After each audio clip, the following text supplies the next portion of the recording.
We hope that you are feeling resourced and some taste of ease in this moment. And we hope that in building community together, today we can further grow that ease and source and protect it as well. We will be stopping the recording at different points. And if at any point you want to share something that you would like us to not record, you can let us know that in the tech. You can click on the CC bar at the bottom of the screen for auto captioning. We will be sharing resources post this event, but we also invite you to use the chat to share your resources as well. We've made every attempt to ensure safety for today, but if at any point there is a reason that is feeling like unsafe or that there's a security issue, that we might shut down and then email you instruction around how to rejoin. Today's session is being recorded, portions of it, not in its entirety, but the recording will be up on our event page August 31st. And then most importantly, if you have any tech needs or support, just private chat our Livia Rojas, our tech support, and they will assist you. So, deep breath. We are here gathered today as an effort on behalf of the School Crisis Recovery and Renewal Project to really resource, connect, support, build skill and knowledge amongst school folks, educators, those that tend to the wellness of young people and their community. Through crisis, we are in this stage of ongoing crisis, sadly, and really so importantly through the process of renewal and recovery. And it is a beautiful vision that our project has, and it's with the knowledge and support of you all, your engagement, that we are able to do this work. And so want to introduce you a little more formally to myself and to Shirley, and then we'll have an opportunity for you to introduce yourselves to each other and to us. My name is Oriana Ires, and I come to you from Oakland, California, unceded Ohlone territory. And I am a longtime educator and school-based therapist, and I've also had the opportunity to serve as administration as well, grades, middle school, so 6th grade, all the way through college. And I am deeply committed to creating spaces where we can be our full, whole selves, and really have spent a lot of time thinking about the conditions within a school setting that support wholeness and safety in our humanity. And I am so grateful to have this opportunity to explore joy and the boundaries that might require me to protect my joy, to build my joy. And it has been a lifelong effort. And I'm still engaged in that effort. So not always there, but that's just a little bit about me. I want to hand it over to Shirley, my dear friend, and someone I'm so honored to be sharing this space with. Good morning, everyone. Greetings. My name is Shirley Johnson. I'm a licensed marriage and family therapist. That's what the LMFT is. In addition, I'm also a yoga teacher and a healer. I'm also the daughter, granddaughter, and niece of educators. I come from a family of school-based workers, educators, professors, people who value education and who really value being able to give to various communities of young people the support so that they can be their authentic selves and have access to possibility in their life. I also have experience working within school sites as a school-based therapist, an educator many years ago. And also in my practice as a therapist, I work a lot with educators and a lot with people who are in the helping professions. And for me, actually, one thing I'm coming to my awareness about joy and boundaries is I have, for lack of a better word, worked a lot on boundaries and what they are and how to engage with them and how to build my own and how to identify what my own are. And then in this other side that we're going to be really trying to center today around joy, I'm noticing how that has taken a back seat to some of the boundary work. And I'm noticing how important joy is for my sanity in the world, and also like how it supports with a vision of critical hope that can be useful to professionally and personally. And one thing I noticed recently in the preparation of this day is how few, like, in my opinion, I was like, there's not a lot of books or articles about joy. And so I'm feeling curious about that. I love that you share that, Shirley. And I think about like committing to boundary work can feel so hard and painful. And for me, the rumination and the guilt and just all these other emotions that are heavy, and then joy gets, you know, the back seat. And so, yeah, it really is a gift to be able to kind of merge these together, these ideas, and think about how to create the boundary to protect our joy and to grow our joy. Yeah. And I'm also on unceded Ohlone land located in Oakland, California right now, but I am originally from New York City. So with that, I want to invite folks to share in the chat where you might be beaming in from today. And we have this prompt also that you can incorporate into your chat, which is around who are you, right? Like, what role do you play in supporting the mental health and wellness and joy of others? So maybe you're a school therapist, maybe you're a principal, maybe you run an after school program. And what are you noticing about your own wellness this week? So these are, and you can also share where you're physically located too. It's always fun to see where this community is populating from. So you can feel free to share in the chat a little bit about yourselves, and I invite folks to read in the chat as well so we know who is in the room and as we're starting to build some more community. Thank you, Sharon. Maybe we'll read some of these out loud, but also invite you to, after you've introduced yourself, to scroll through the chat and even turn to gallery for a minute if you're not, to see the beautiful faces of the folks here in this space. I think the pandemic has taken so much from us, and it's really hard to connect on Zoom. But one of the beautiful things about it is that we're across such varied space, which you know is my positive reframe. So we got Tina coming to us from Sacramento, K6 social worker, beautiful. We have Ivana in Massachusetts, feeling very empowered lately. Joseph. Ooh, beautiful. Stretch it out. I love that you are taking care of your bodily needs and trying to create a little more ease as you're with us.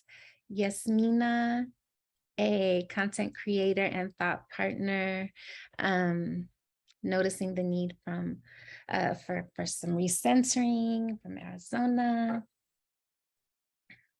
Great. So many different places. We got Michigan in the house here. And I'm seeing a lot of different roles. RJ coordinator, working in the schools, supporting social work interns, elementary school counselor, folks who are with I see Judy is with the Kentucky Department of Education, training on trauma, well-being, and dropout prevention. Orange County, California, school-based mental health professional, working with social work interns in the school district, working with educators on justice-related issues, making teachers' jobs more exciting and easier. Wonderful. I'm so glad to have all of you here, and I'm so inspired just reading through the chat and seeing all the different roles that are present. And I really respect how you all are making time to be with yourselves today and to be with joy.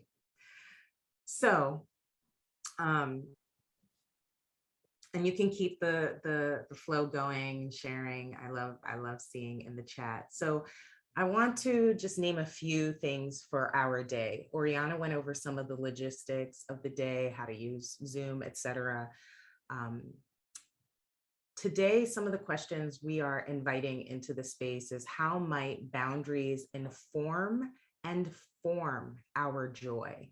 So thinking about what is the relationship between boundaries and joy? What are we upholding by our abilities and inabilities to honor our needs? So for example, what do boundaries have to do with crisis recovery and renewal? I'm also wanting to invite the question, and this might be something some of you want to chime in on the chat with, is who are your models for joy? And you can also think about who they are in general.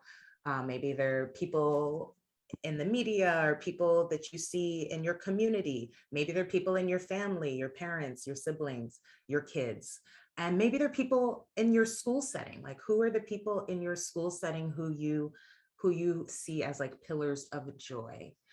And another part I want to name for today is that I want to invite us, even though I'm sure so many of you are in the role of educator or leadership in some way, that today you get to be a student, that today you get to sort of lean back a little bit, that you get to take this in and use this as an experiential process to think about your own boundaries and joy, and trust that whatever you journal about, you talk about, you read about, you're inspired to go read about, will support how you show up, that this is going to go into your nervous system and into your being.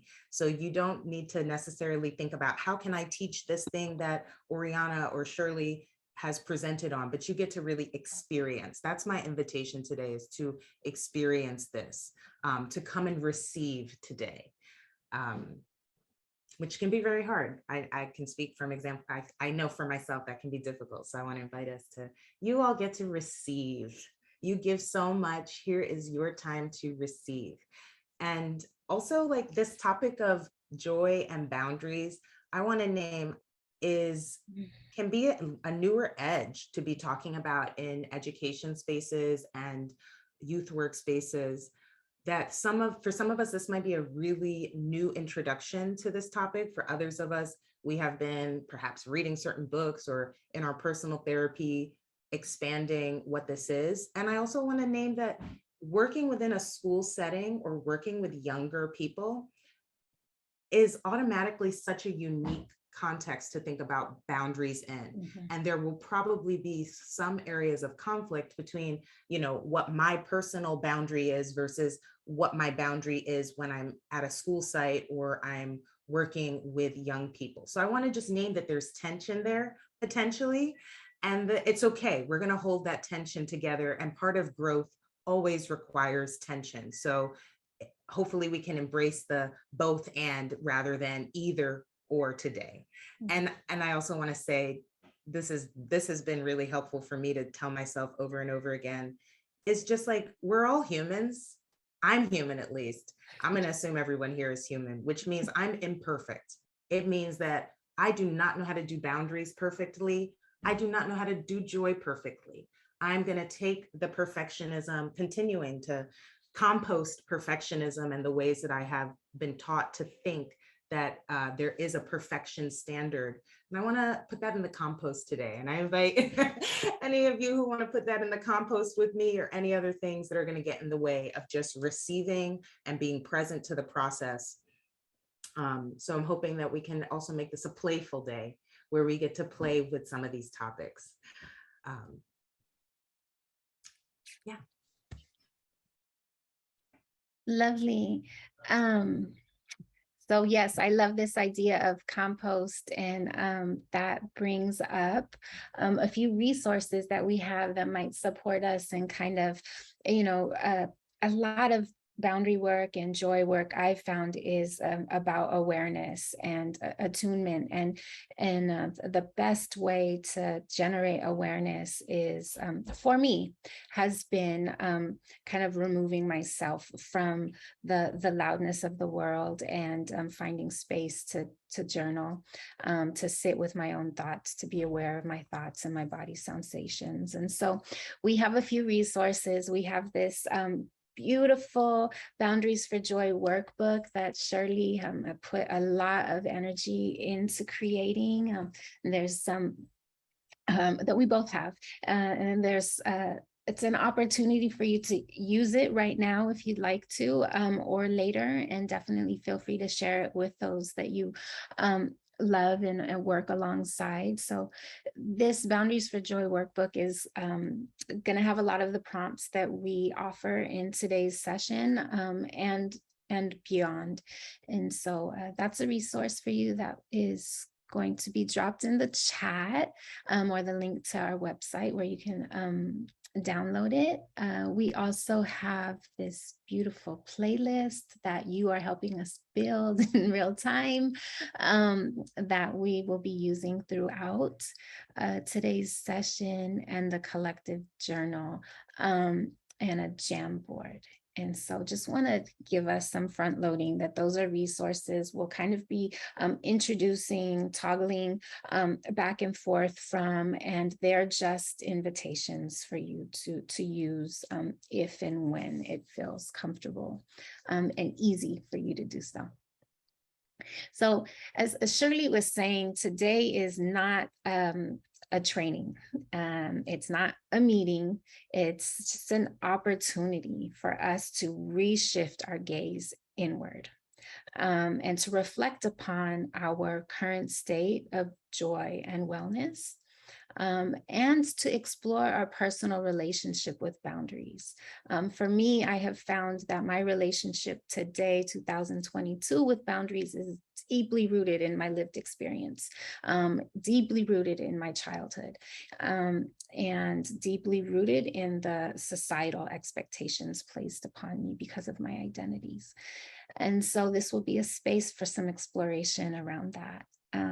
Our hope is that this is a safe, our brave attempt towards safety space to imagine ways that we could sustain and center joy in our work, and then an opportunity to learn and grow from one another, regarding ways we might be of support to ourselves, and to our communities, as those that are tending to the wellness of others and young people in school spaces.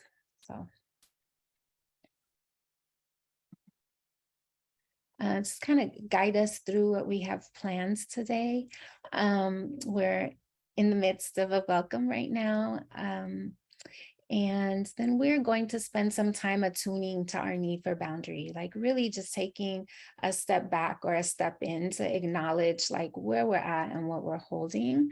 We'll do some psychoeducation around what boundaries are, understanding what they are and why they're so significant to our safety, to our joy, to our wellness. We'll be creating joy manifestos and then constructing a self and collective support plan to guide us through this semester. And then we'll close with commitments and some resources.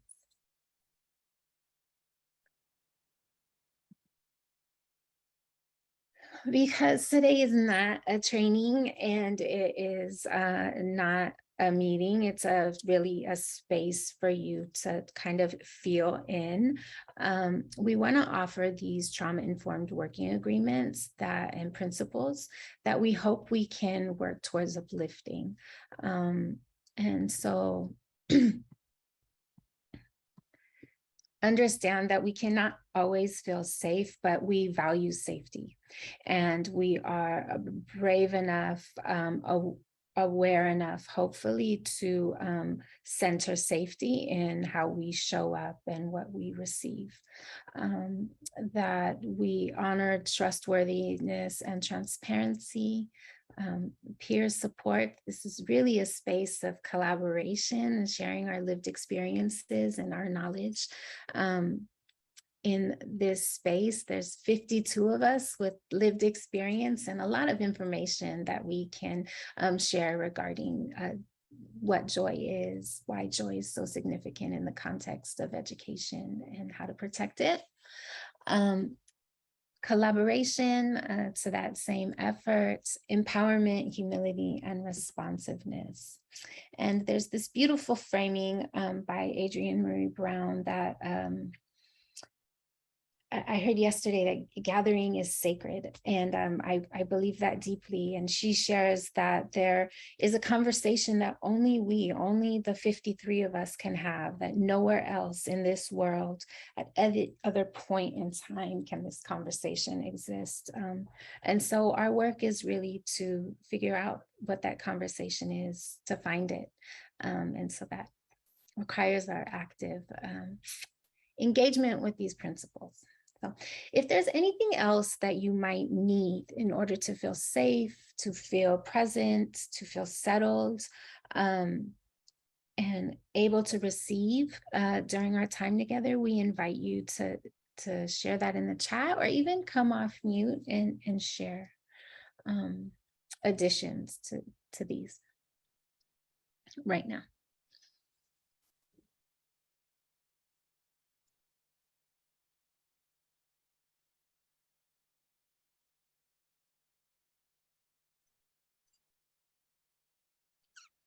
All right.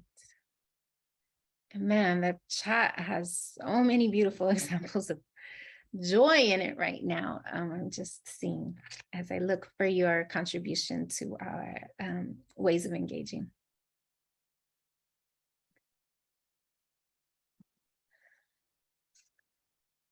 So we want to offer, before diving into the exploratory work of maybe lived experience, childhood experience, how our relationship to boundaries has been formed, an opportunity to ground in together. And so for this few minutes, you can turn your camera off if that feels comfortable to you, or leave it on. I'm going to take a few collective breaths, and I'm going to guide us through a practice that has brought me tremendous soothing in times of unrest. And the practice is called self-holding. And so a few invitations. The first is to kind of find your feet on the ground. I needed to kind of scoot forward a little for that. So adjust your posture so that you find your feet on the ground. You can close your eyes or lower your gaze if that feels comfortable to you. These next few moments, more than any other moment in our time together, is about choice. So whatever feels safe and accessible and easy to you. Find contact with your toes to the ground, your heels to the ground. You feel the sensation of your feet in your socks or your shoes. And then the weight of your feet on the ground.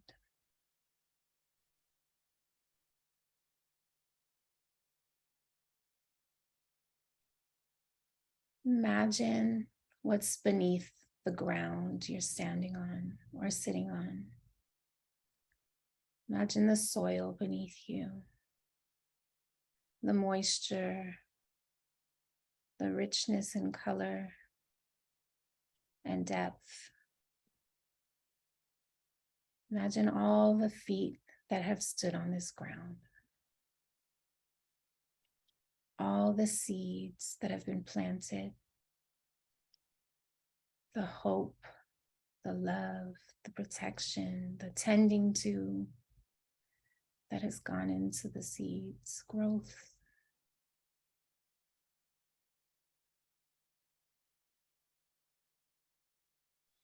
Imagine those seeds sprouting through the ground, through your feet, up your legs. With that growth, I invite you to release any tension you're holding. Release any work you're engaged in to keep your feet in any particular posture. Allow seeds growth to sprout through your torso, your lungs. Imagine that growth to branch out, to blossom and bloom within you, through your neck, to the top of your head. With your next breath, I invite you to take both hands in a prayer position in front of your chest, rubbing your hands together, creating warmth, energy. Pay notice to the sounds you're making. And with your next exhale, I invite you to take a palm to each temple of your head for a hold. Breathe in deeply. Exhale. With your next inhale, I invite you to take your right hand to your heart center and your left hand to your forehead for an inhale. Feel the warmth of your skin or your body, the rise and fall of your breath, the energy you created, pulling that energy inward with this hold. With your next inhale, I invite you to take your right hand to the nape of your neck and the left hand to your belly. For a deep inhale, exhaling anything that no longer serves you in this moment, any thought, any feeling, and energy you don't want to hold on to. Just let it go.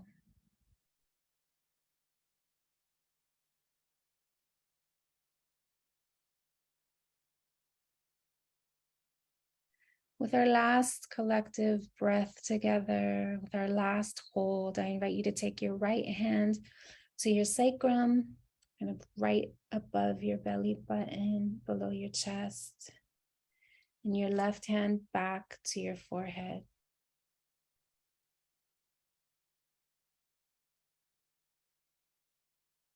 Think about why you showed up today, the space that joy can create in your life, the joy you can create in others' life if you center joy in your own.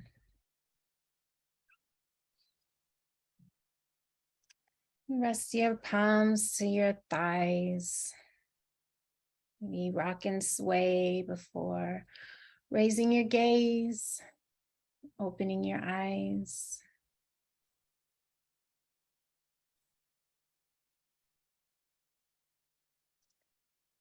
You find the chat or make a motion. How are you feeling in this moment after holding yourself, after feeling your own physical boundary, just centering breath?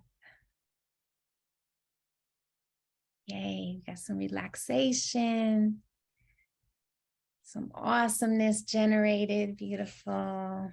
Thank you. I always forget that I have my own body and I have my own breath to bring me back to this moment. That often I look for the regulation in others. And Yeah, I am always moved by how I can create the sensations and the feelings and the energy I need within myself. Thank you. Thank you, Oriana. That was beautiful, very grounding.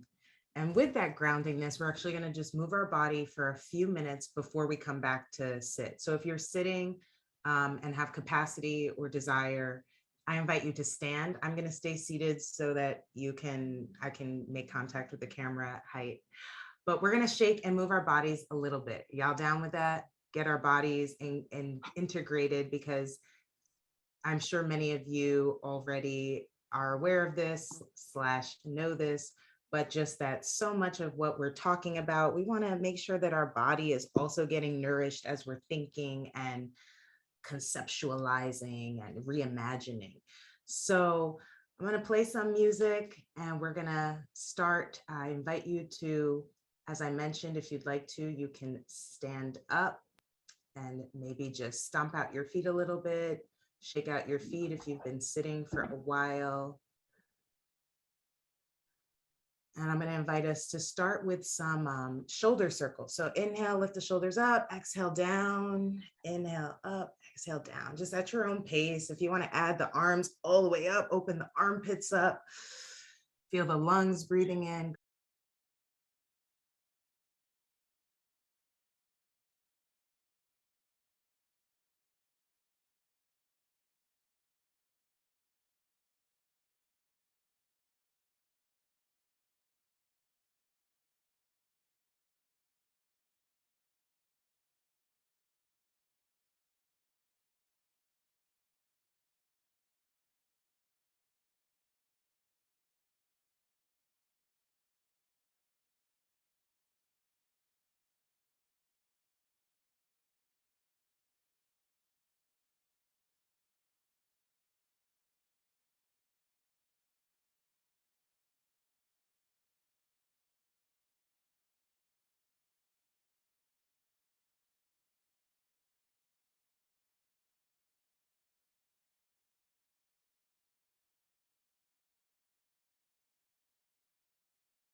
And let's all take an inhale, exhale, let it go.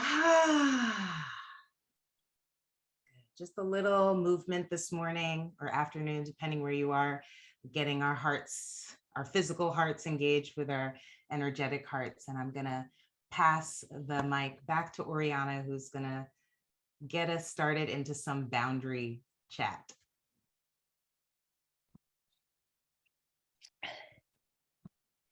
So we think it's, really important to kind of sit with attuning before the exploration of boundaries. And so we want to spend some time attuning to our need for boundaries and acknowledging all it is that we have been holding for the last 3 years, for our lifetime.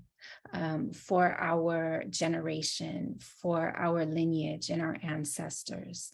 And so we welcome you to take note of that in a Jamboard that we've created, and that the chat is going to have the Jamboard for us. I'm actually going to stop sharing this and guide us to the Jamboard. So Jamboard chat link will be in the chat in just a second. And I want to show us how to use the Jamboard, maybe for folks that aren't familiar with it. Let's see. Oopsie. Learning how to do this. All right. So Jamboard is an awesome tool I have found to kind of share visually the ideas of many people with some anonymity. And so we're asking to kind of acknowledge the things that we are holding, that we are living through right now. And those are the two prompts that I would like to engage us in for a minute. You can use Jamboard by clicking into the link. And if you can't use Jamboard, that's absolutely okay. I will transfer what is in the chat over to the Jamboard for folks that can't access it. So please have no worries about that. And so I've was shared this quote that has stayed with me. It's a bit of a rhyme, but you got to feel it in order to heal it. You have to acknowledge it and name it and really sit with the vastness of what it is we are holding in order to kind of sift through it and create narratives that serve us around it. And so if you go to the left side of the screen or the Jamboard, there is the opportunity to pick a sticky note. And I see many of us are doing that right now. And so that's lovely. So just click on a sticky note. And I'm sharing this for folks that might not know how to do it. And a sticky note will pop up. And then you just type into the sticky note what it is you're holding. And so if you have any questions, you can ask in the chat. I'm gonna kind of call out for us what we see, what we're sharing. Loss, violence in our community, uncertainty, holding on to dishonesty, racism, fear, threat, anxiety, administrative violence, more uncertainty, disillusionment, tired of being the strong one. Wildfires, drought, extreme weather conditions, failed expectations, capitalism and toxic work-life imbalance, exhaustion.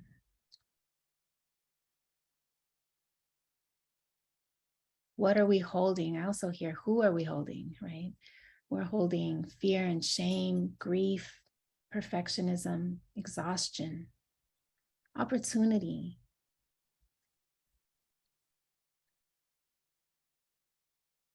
stress, school vacancies, grief, loss, unrest, ignorance, hurt.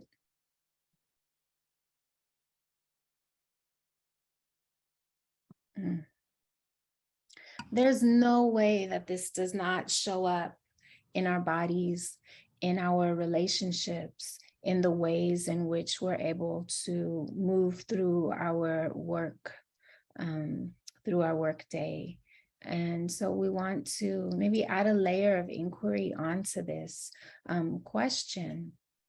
So much, so heavy that it is we're holding in this very moment, the lived experience, the last 3 years are for our families.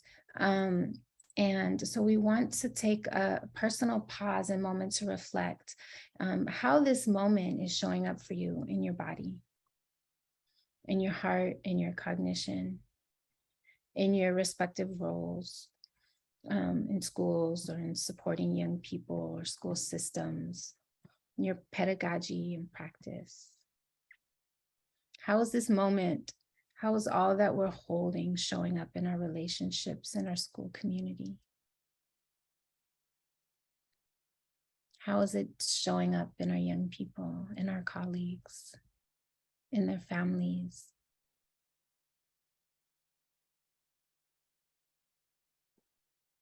In the Jamboard, there is a page that has entitled Collective Journal. And if you feel called to, we're going to take just 2 minutes to maybe 3 to think about this, to take this pause and take this moment to reflect.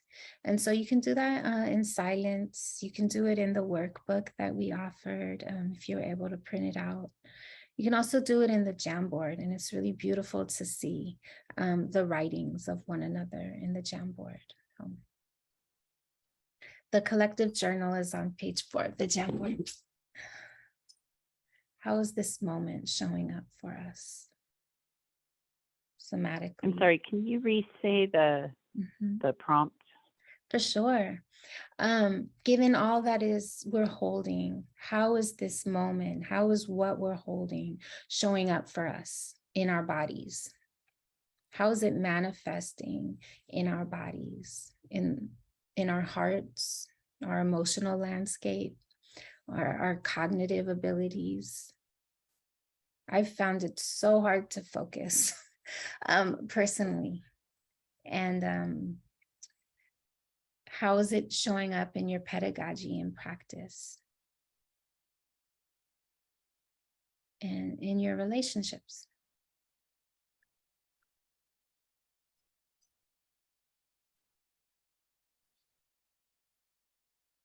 So it's 9:48 here in California, and just take 2 minutes to 9:50 to think upon that,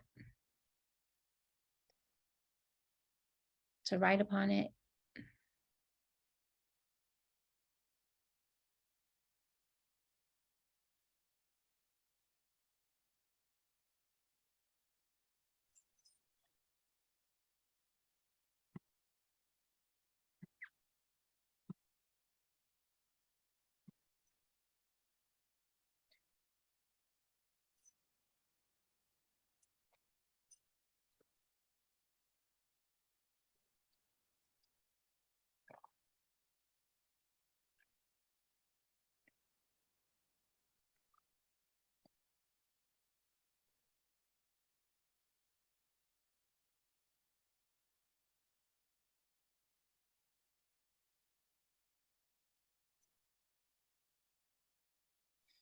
You finish up your sentence or your thought if you're journaling. And in about 30 seconds, we'll have an opportunity to unmute if you feel called for, and offer your voice, your perspective, what's surfacing for you in response to these questions.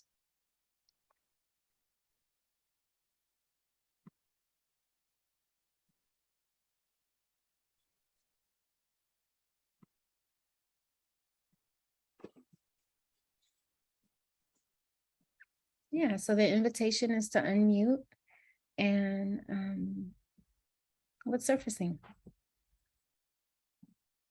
I think what's surfacing for me when I see what other people are putting is that I feel less alone for sure. I guess just didn't realize how widespread the collective trauma was. Thank you. Yes, Mina. I think one of the impacts of trauma I've found in my own experience is that it causes me to become very insular and to not, like, I know in my brain that we're all experiencing trauma, but in my experience, I can feel very isolated and alone. And like, this is just me. This is just my struggle, my weight to carry. And so thank you for naming that.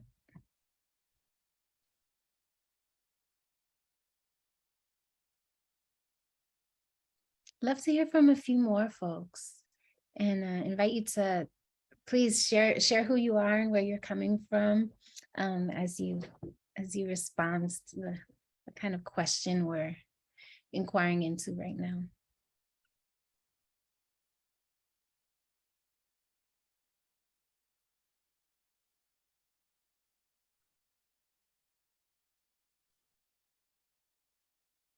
Hi.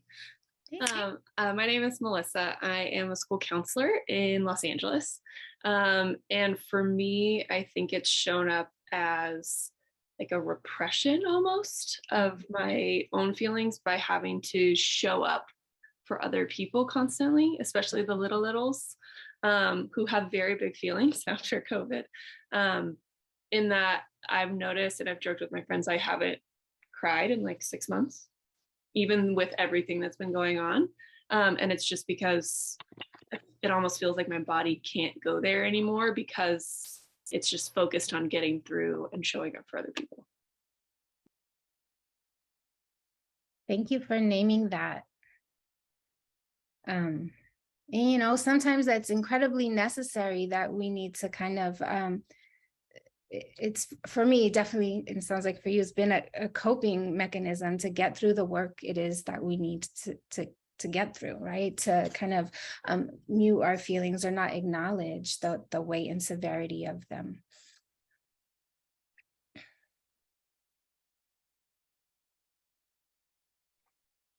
Yeah, I'll piggyback on that. I think repression resonates with me. My name is Isabel, and what came up for me is just, I think, a feeling of a roller coaster when it comes to like my feelings and trust, like trust in myself and trust in others, just because of like feeling of constant threat and fear.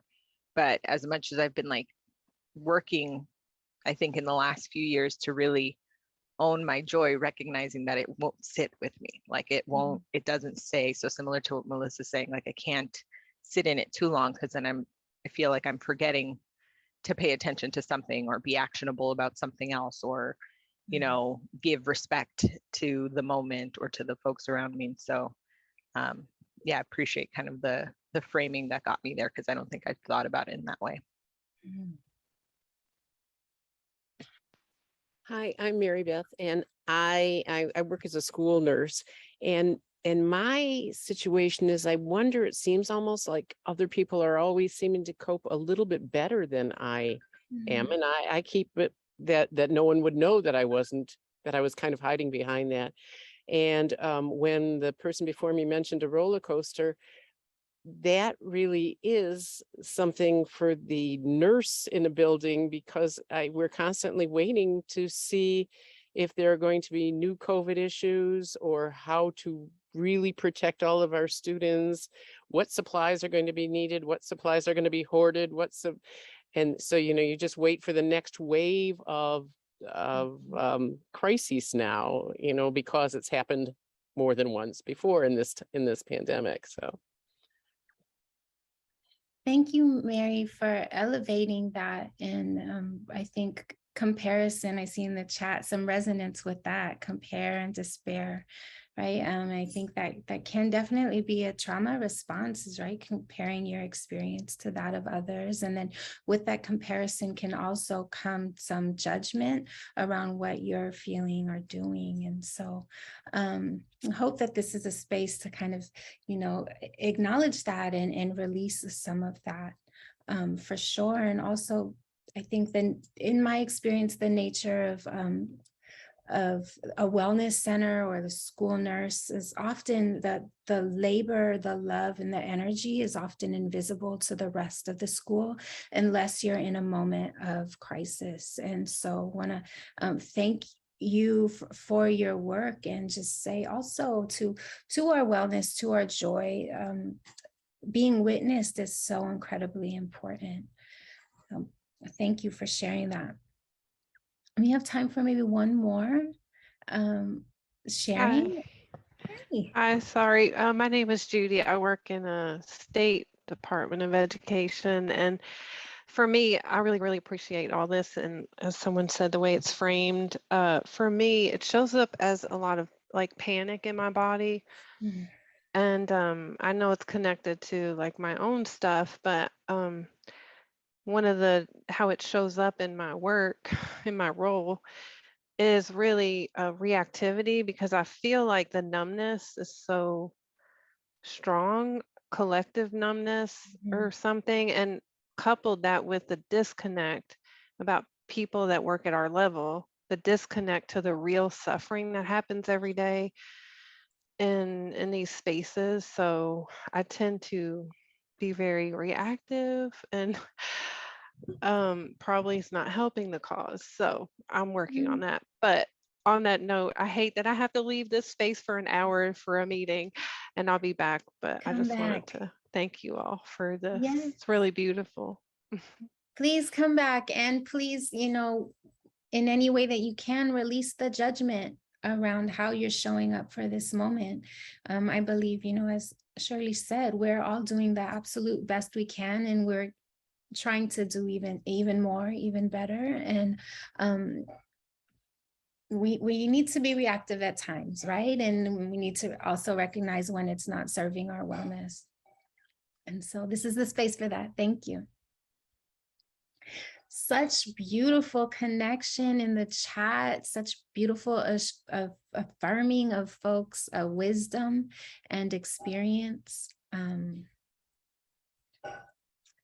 Just echoing the numbness and the apathy and the collective, non-response, maybe at times it feels like we're experiencing. So we want to invite us to return to the Jamboard in just a second. We're living,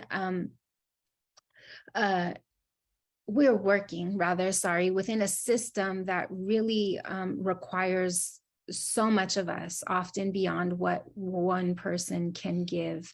And there's so many conditions that make connection and building off of one another's strengths difficult. And, we're working within a system that is often lacking of resource, right? And I guess the expectations are just so vast, and the way production and outcome and success is valued over our humanity and our well-being really has been painful for me to experience and to witness. And so we want to invite folks to think about what's something on your plate that you would just love to say no to. So I'm going to stop sharing the slide deck and come over to the Jamboard again, and invite you to drop into the Jamboard if you're not there, if you're just joining us. And 2 more questions. And so what on your plate do you wish you could say no to? And what might that saying no do to support your wellness?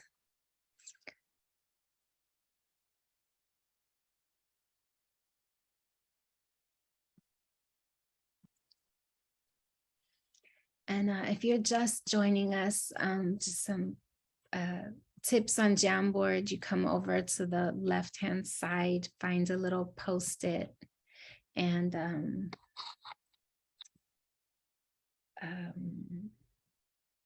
write in there what it is you wish you could say no to. So I see some great responses already surfacing.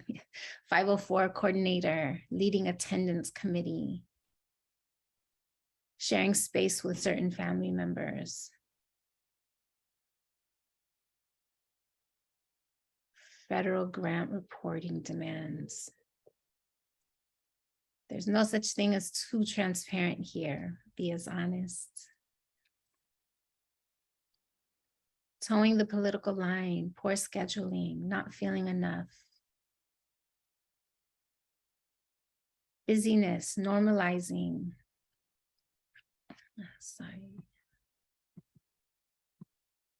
Insecurity, censorship.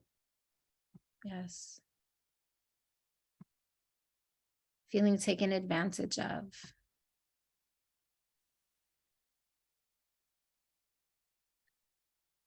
And what might these no's create space for? How might saying no support your wellness? Saying no to something might create the time to be more creative and in developing a comprehensive counseling program that provides rich and responsive interventions. Creativity, more authenticity, maybe working within our skill set or our passions.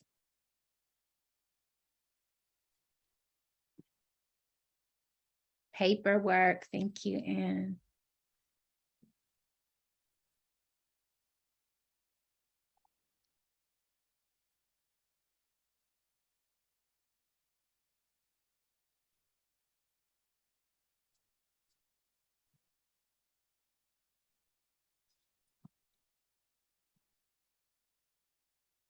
Less physical manifestation of stress. Thank you for naming that. Trying to help everyone feel good at the expense of myself. We say no to that. Being more present. Disconnecting from work whilst at home. Feeling a sense of empowerment. Being a family member. Unofficial therapist. Oh, yes, when they should find a licensed one.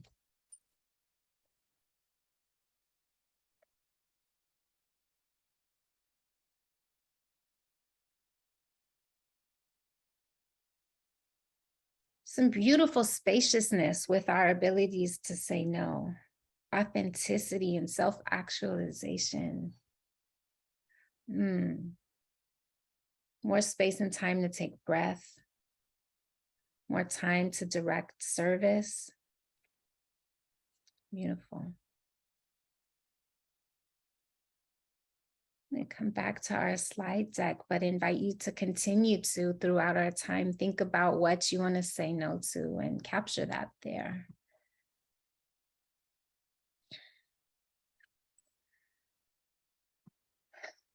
Some space for us to kind of unmute again and think about what are some challenges to that no we wish we could vocalize.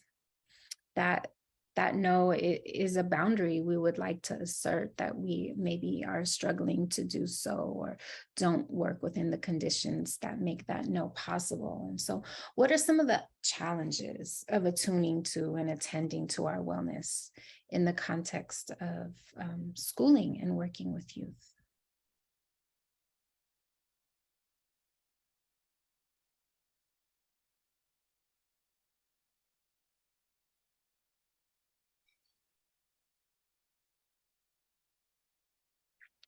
For me, there was always, and I saw this echoed here, the vacancies. And so there was always a need to wear multiple hats in school spaces, which didn't allow me to focus fully on my role as a teacher or a therapist.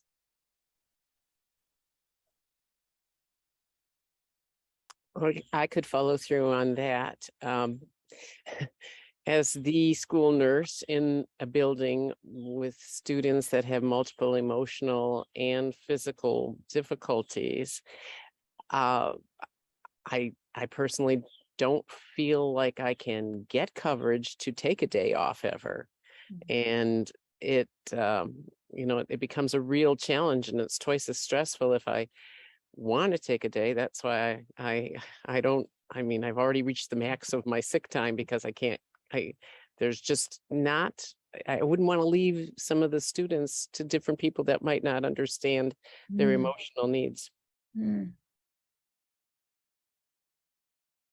Thank you. You're speaking to a structure that doesn't allow for it. You're thinking of staffing, right? That of folks that may not hold the same value and way of interacting or seeing young people. Yes, and we hire people from an agency to cover for nurses, and it's very difficult for the agency to even hold on to nurses because they don't have consistent work. So there's a constant rotation through. If you planned on taking a day, then you'd want to have somebody in to orient them to your building and all of that. But there's not that many nurses that are just willing to jump in at the last minute from an agency.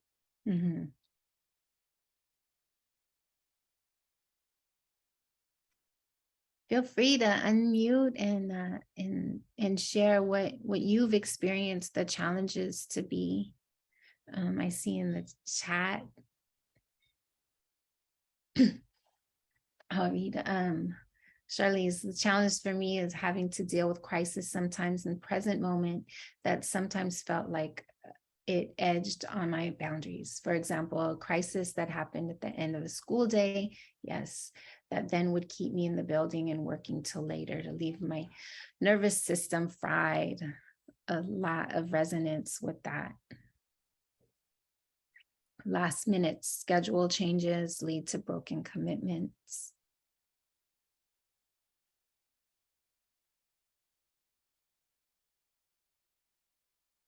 you know. Mhm. I think for me, there's like the internal piece that Isabel was talking about, like I think a lot of my socialization, especially as a white woman, has this weird like superiority, inferiority, like who am I to take care of myself, to take a break, because I see that there's all of this suffering, or, you know, people are holding things that feel more like critical in the moment. And yet I know when I don't take care of myself, it leaks out in such ugly ways around people. But I think I do still come up against that internal message a lot. Thank you for sharing that, and for your vulnerability and sharing that and naming that out loud, the tensions that we struggle with in really, I think understanding the messages that we have, or the stories that we have that get in the way of us showing up for ourselves is so important to acknowledge and name.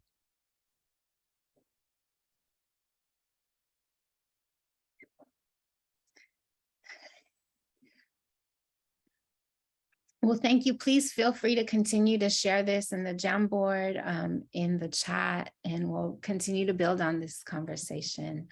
Wanna, you know, really uphold how important it is that our nervous systems are not fried, that we are not working beyond our capacity.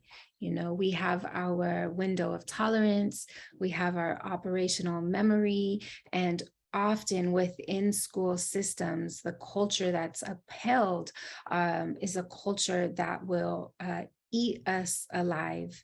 I saw something recently, like if, you know, we had to tap out for any reason, the next day our post, you know, our position would be posted. And I think that we really need to figure out ways to center our own wellness in the system that has not necessarily reached a place where it's thinking about our wellness as it should. We're going there, but we're not there yet. And so how do we interrupt the culture that really does not account for our wellness to support a regulated nervous system? Because we've found that that really does strengthen every element of schooling, of a young person's experience, of our ability to show up in our work. And so take a deep breath for that. And actually want to provide an opportunity to break into small groups to discuss what is surfacing for you so far. And so you'll have the opportunity to drop in to a group of 3, and we'll have 7 minutes in that small group to share the journaling, the pausing and reflecting that has taken place so far with 2 other people. And so the invitation to join a breakout group will be found in the chat, and you'll have 7 minutes for that, and I'll broadcast the prompts again for us.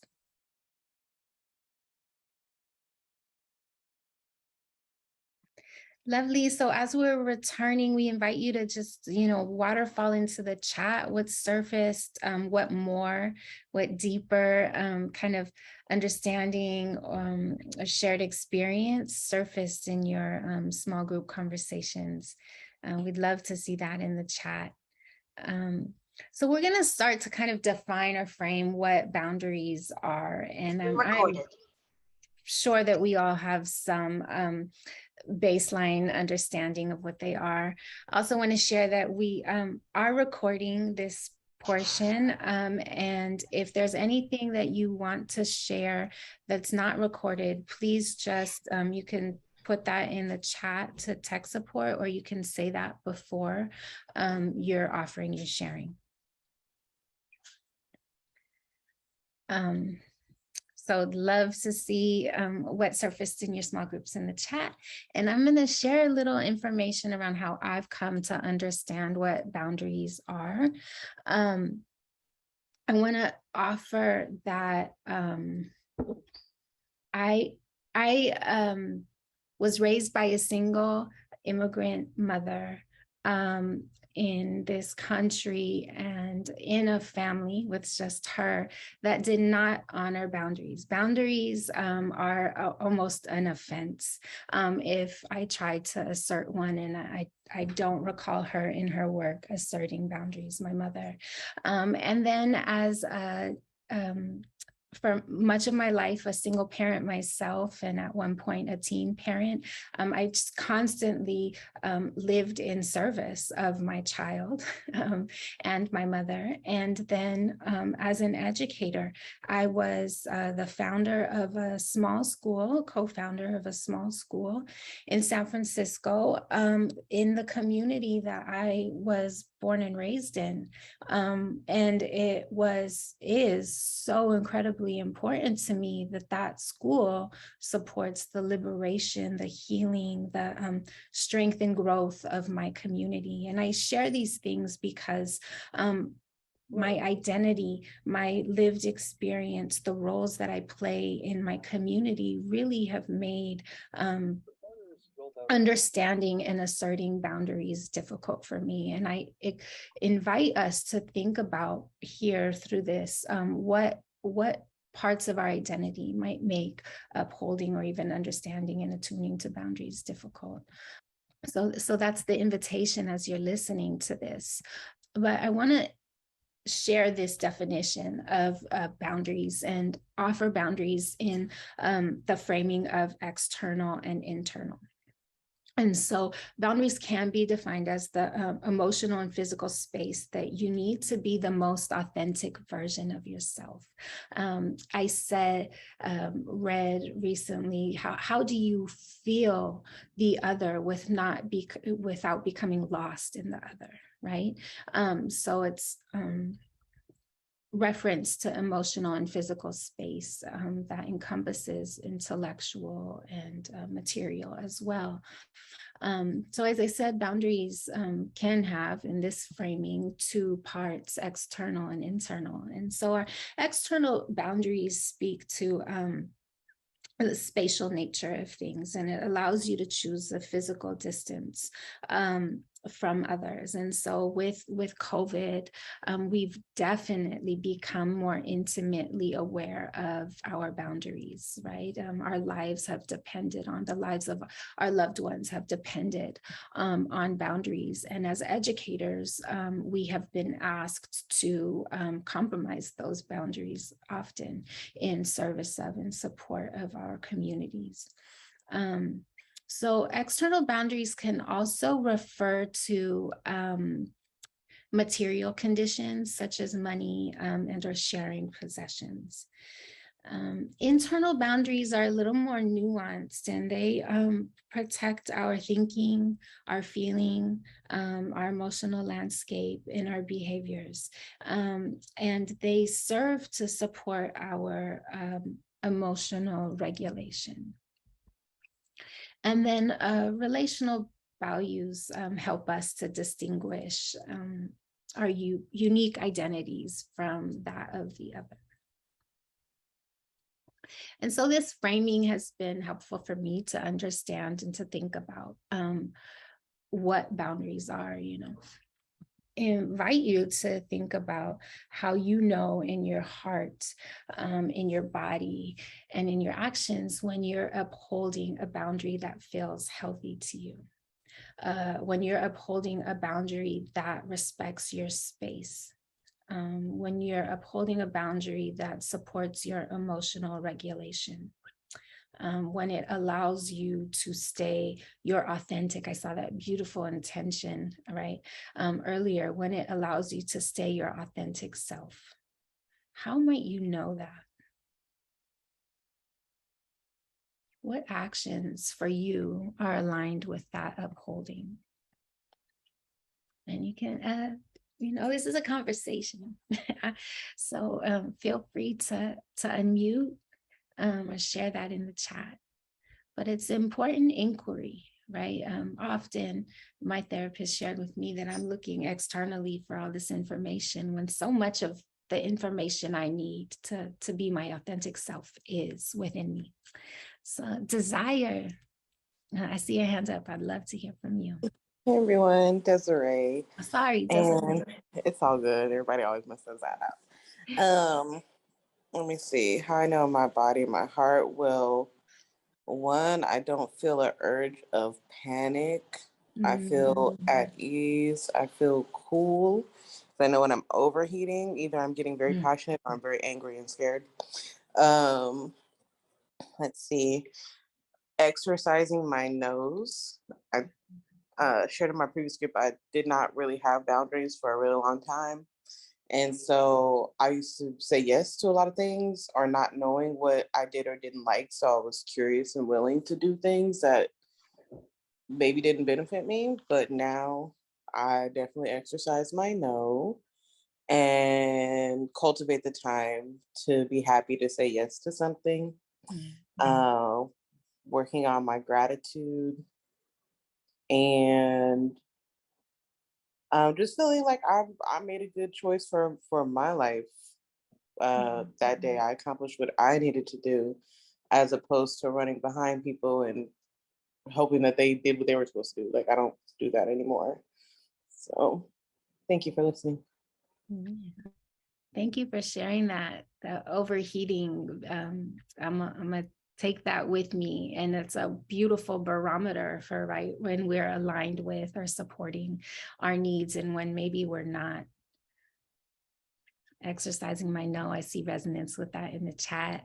I saw also like I'm able to feel my feet, which is yes, what our body tells us, right? Information. Can't seem to find my hand up raised signal, but Oh, chime in. One of the things I was just thinking about is that sometimes boundaries are also you have to be kind of multicultural about your boundaries. And I think a lot of times within for lack of a better word, non-white culture, our boundaries are very different. And how close we live to one another, as we can see with the pandemic, how we lost more people of color because we live in much smaller communities or closer communities. And when you're in a wider community, you have more space. Because I live here in Central Illinois, and in Central Illinois, having a home and having space seems to be very important to the white community. And our Latino and Black community, we live relatively on top of each other. And so those physical boundaries are sometimes not recognized by the dominant community. And so when we have to be bicultural, when we go into our workspaces, sometimes there's a lack of understanding how that biculturalism in our boundaries also work. So just putting that out there as part of the things to recognize when you're dealing with boundaries.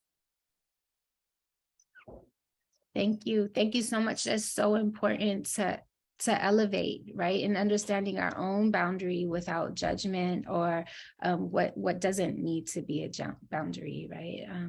And the privilege around boundary as well. And you're speaking so poignantly to the privilege of space and the value of space.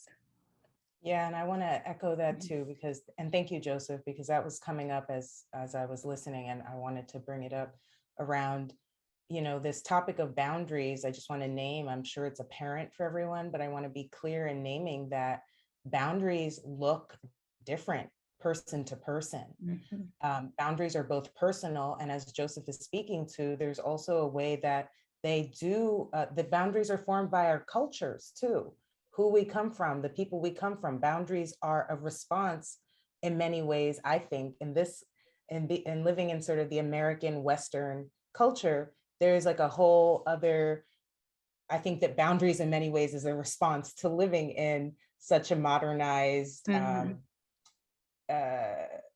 modernized in quotations, but in a certain culture that someone also in the chat earlier said, like, and Joseph, it might have been you, about this culture at large being one that is really, really centralizes how productive we can be and how much we can do, right? And I see it in the chat, so much of what people are saying, right? Like school therapists being expected to work around the clock, and right, and that's the expectation. And part of it, you know, I just will name, and I want to pass it back to you, Oriana, but like I want to support us thinking about this also, like especially as people who we might share the same culture with our students and our peers and our staff. We may not. I'm sure there's lots of diversity amongst the people we work with and the people we serve.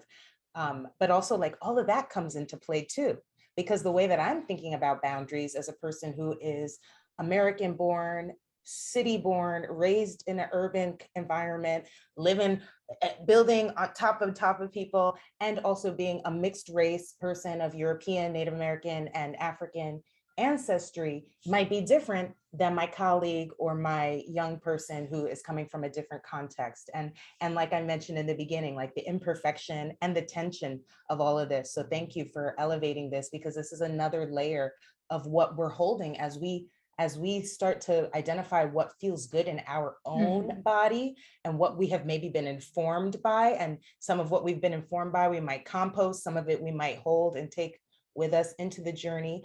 And being aware that, yeah, just because I think the boundary is like, I'm done with work at X time and I'm not picking up my phone, doesn't mean that that is what my colleague, how they're going to orient. And there's room for all of us to have what is, you know, healthy, or I like to think of flexible boundaries too, that like our boundaries are fluid, they're engaging, they're not just, they're not just rigid. So thank you for inspiring that, Joseph.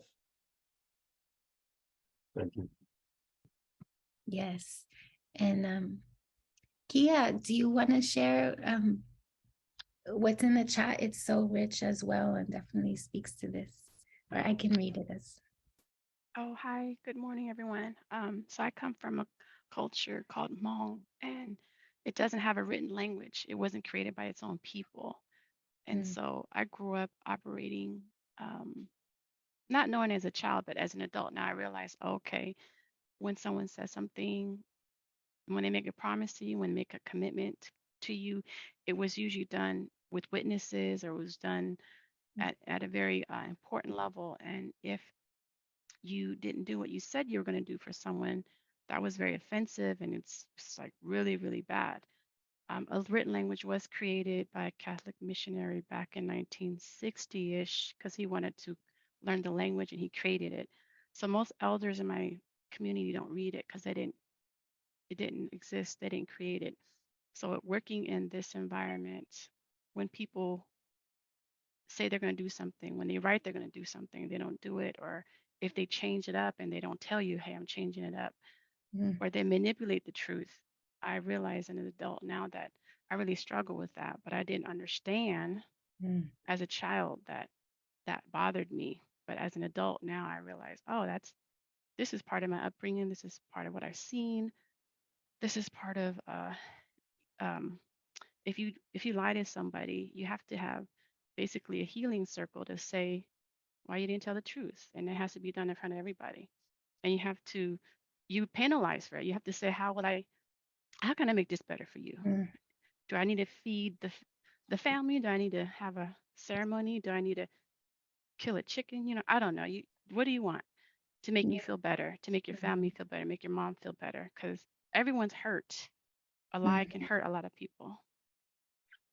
Thank you for sharing that. And, you know, as you're sharing, I'm thinking about the intentionality within a culture and how much tension there is often in school spaces when things are moving so fast and people's schedules. Like, spoke to operational memory earlier, like the amount of times I needed to like, oops, I forgot that, and I need 6 people to come meet with me immediately because I forgot something big, because I'm doing too much, because I'm not honoring my own wellness. And it's the things that I might not be aware of in holding too much, and the impact that I have on others because of that.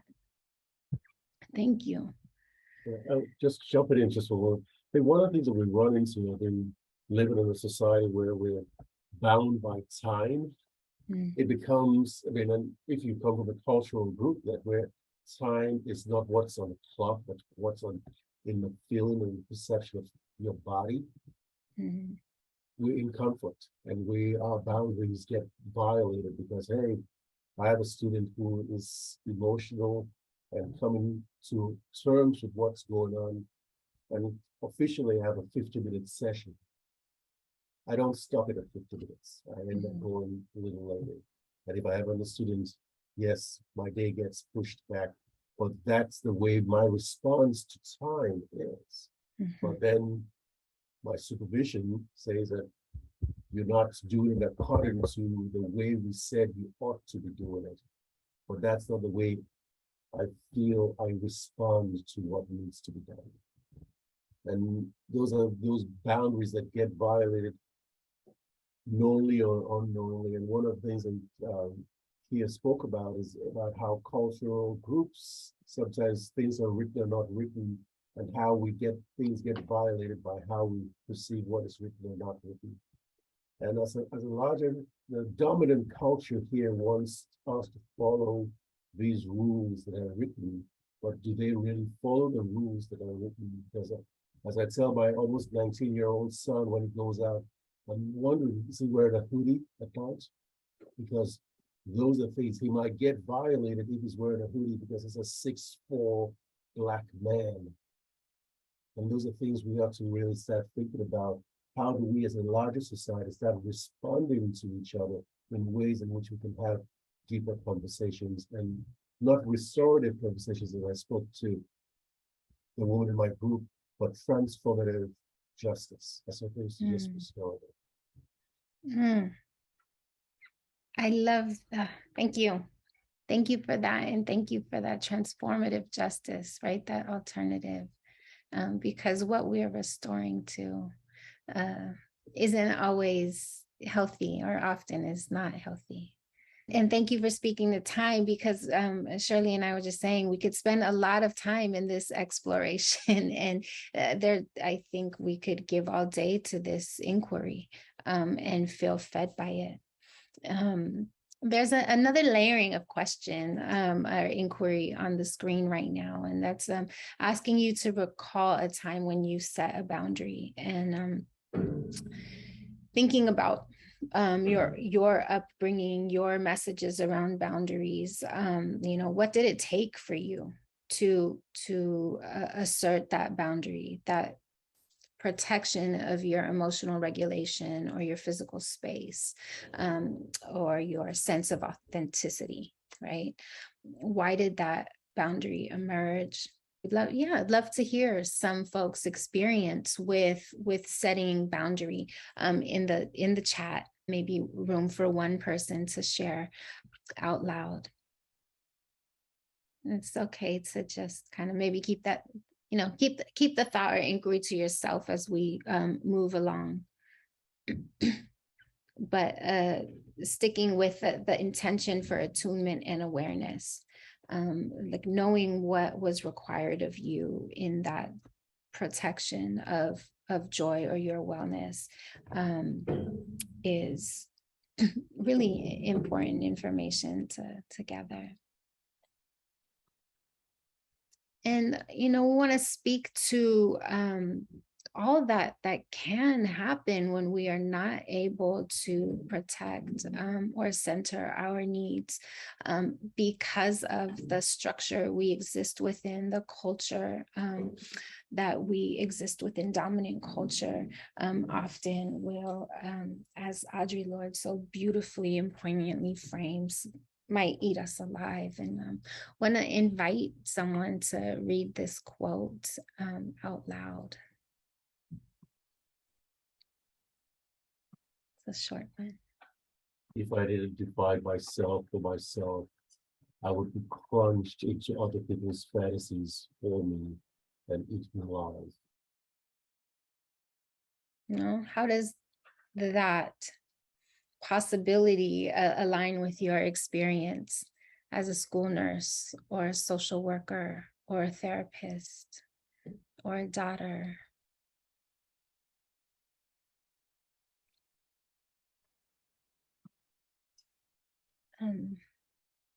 you know, there's such risk we're finding in our physical bodies, that the energy, the cortisol, the stress, the weight of holding expectation, unmet expectation that we, you know, just juice every bit of our being into meeting, has on us. And we want to kind of offer it in this beautiful framing adapted from something that Gabor Mate's When the Body Says No explores.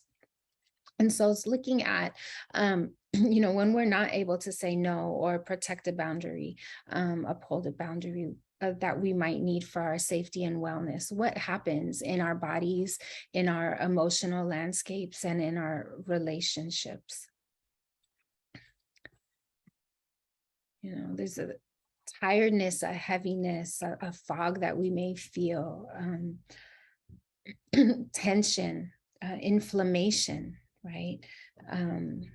Desiree spoke to that overheating, right? Physically feeling that the too much heat in our bodies can cause illness, can cause disassociation, anxiety, and anger, and that definitely translates into our relationships with, you know, possibly a codependency dynamic or a lack of trust or inability to connect, and resentment. Yeah, that's a perfect segue to what I said. When we learn to ignore anger, we often learn to ignore our boundaries. The anger that our body signals to us, known as emotions, is information.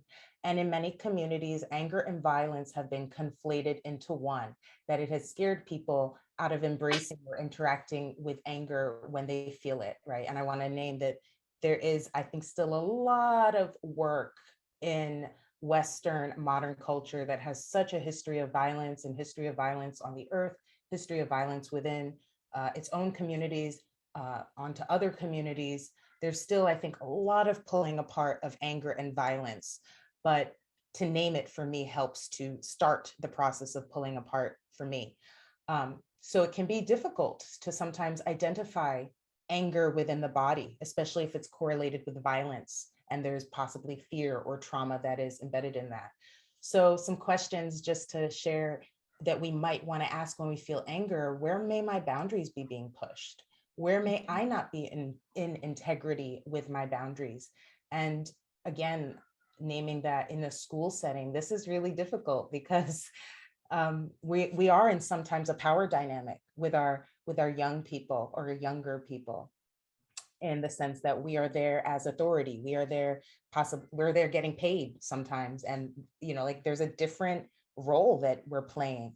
And so just holding the curiosity and inviting the curiosity of when we feel angry in our school settings, what might this be giving us information about around our own boundaries and around maybe some difficulty we might be having with expressing or implementing those boundaries. And there's beautiful information in the chat around people's experience with anger and how they've come to understand it and the information that it has offered them, as well as some resources and reframes. So great stuff happening in the chat. Mm-hmm. We, you know, also invite you to think about how, you know, when you are violating a boundary, what has it looked like, felt like, and sounded like when you've struggled to establish, maintain, or honor a boundary that you've had. And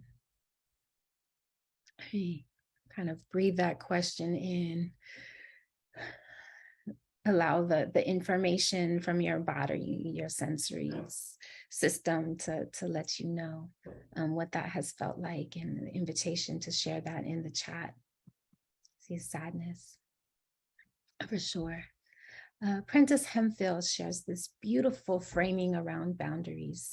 For me, I shared that boundaries are like a no-no in my family, and me and my mom, that she feels extreme hurt and violation when I try to assert a boundary, and it's really taken personally. And so I love Prentice Hempfield's reframing that boundaries are not walls. They're not an attack on the other, but they are rather the distance to which I can love myself and the other simultaneously, the distance to which I can honor my authentic full self and the other simultaneously. Such a beautiful framing as we start to kind of think about our responsibility to ourselves and boundaries.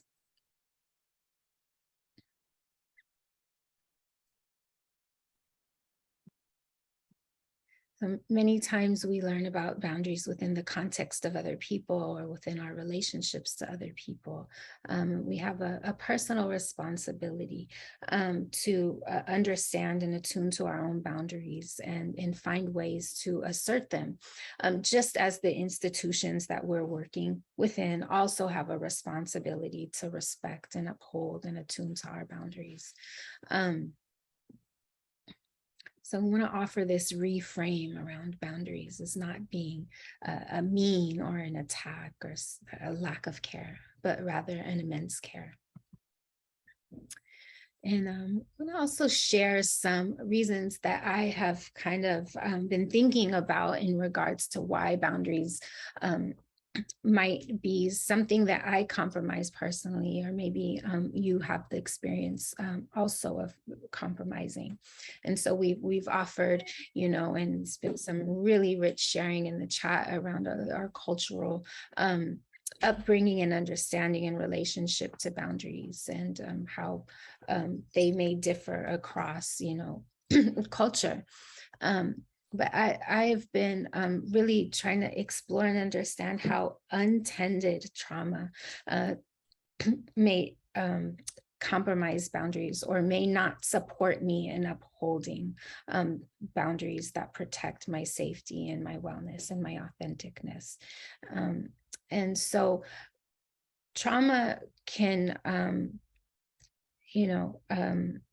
blur boundaries and disrupt a healthy attachment, our ability to attach. This is unaddressed trauma, right? Untended to trauma that we are not necessarily aware of the impacts in our lives, or not consciously trying to heal from, can cause us to search for emotionally corrective experiences in others. It can cause us to believe that we can save or fix the other. And we're searching for folks that save and fix us. And so through this, I've been thinking about how hard it is to uphold a no, or think about one's own safety and wellness when you're searching for wellness in another person, or when you're searching for healing outside of yourself.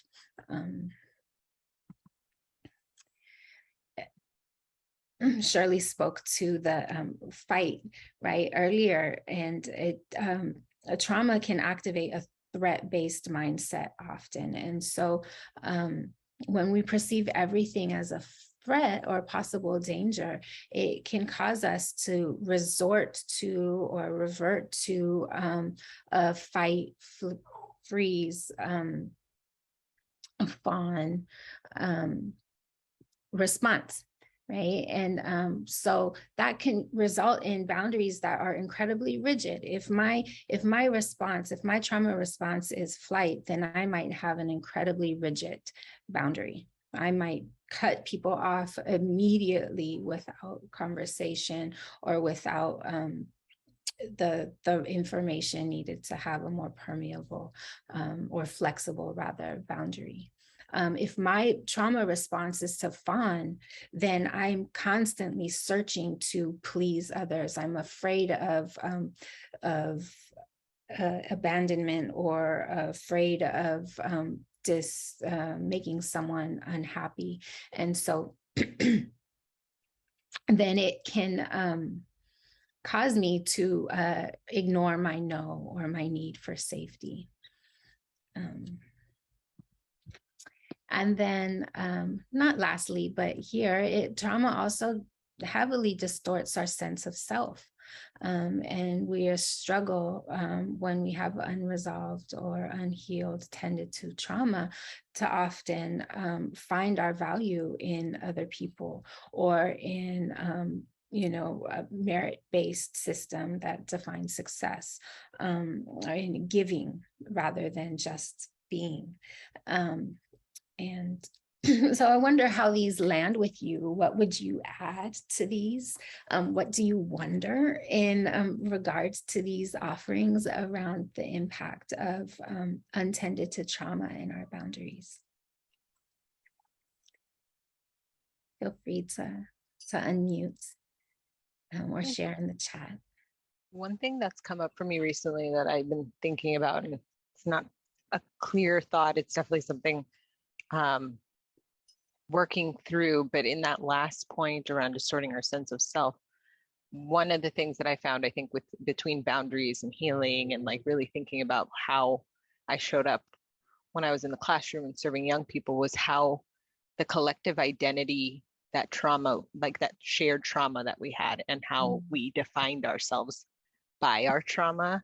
I think myself being first generation, a lot of the young people that I served were first generation or had families had just come, but that, that became a sense of like pride that like, look at us, we got through this trauma, we're survivors, but in a actually harmful way because we never got beyond the point of trauma to healing or thinking beyond that. And the moment someone was making steps towards that, then those boundaries or those steps that they were taking often felt like an attack on our shared experience or on our shared identity within that trauma. And so it's just been very complicated, I think. And, what you say definitely resonates with me around how culturally boundaries were something that were not necessarily modeled, but I think part of it is because of the lack of understanding of how that boundary was part of the collective healing of that collective process of care that we all had for one another and how we could show up. So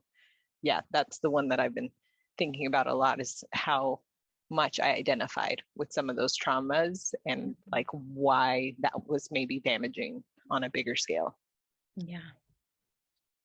Thank you for that. Thank you so much for that. I've had the experience of connecting, so heavily with my trauma in schools that I've worked so hard to like never again will young people experience or not on my watch, right? Which has forced me to work beyond my means and really root into my trauma rather than my healing. Or I thought I could heal through creating a different experience for young people when I don't have that control. I can't do that. So it's a moment for kind of some deep breath and just affirming what are you hearing, what are you feeling, and what are you wanting to hold from this portion of our time together as we move into some really fun and playful exploration around joy. And so you should share that in the chat or out loud. What are you hearing? I saw fawning as being maybe a added layer of understanding around trauma response. And so thank you. What are you feeling in this moment? What are you wanting to hold on to?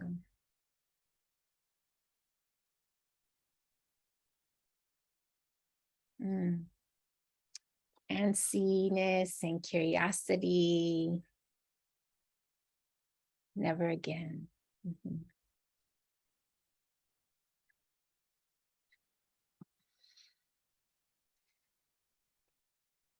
And keep that flowing in the chat. I'm going to hand it over to Shirley.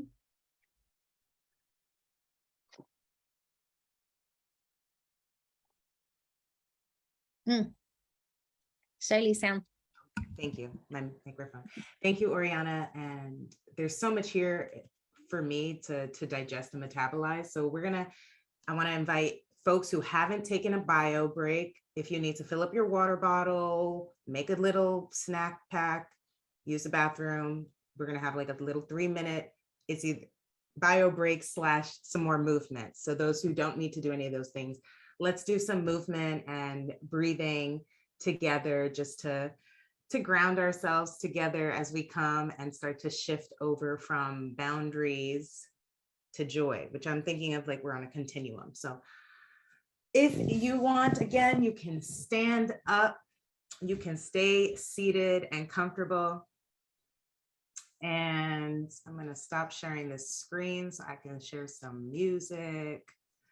Y'all ready to move a little bit more? Get some movement, get our blood flowing so that we're not overloading just our brain.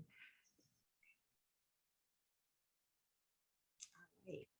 So let's start with just rolling our neck. So bring your chin down to your chest and then bring your hands behind your neck and give yourself a little massage here. You can just bring your fingers to the back of your neck, moving the fingers up and down the neck, the base of the skull.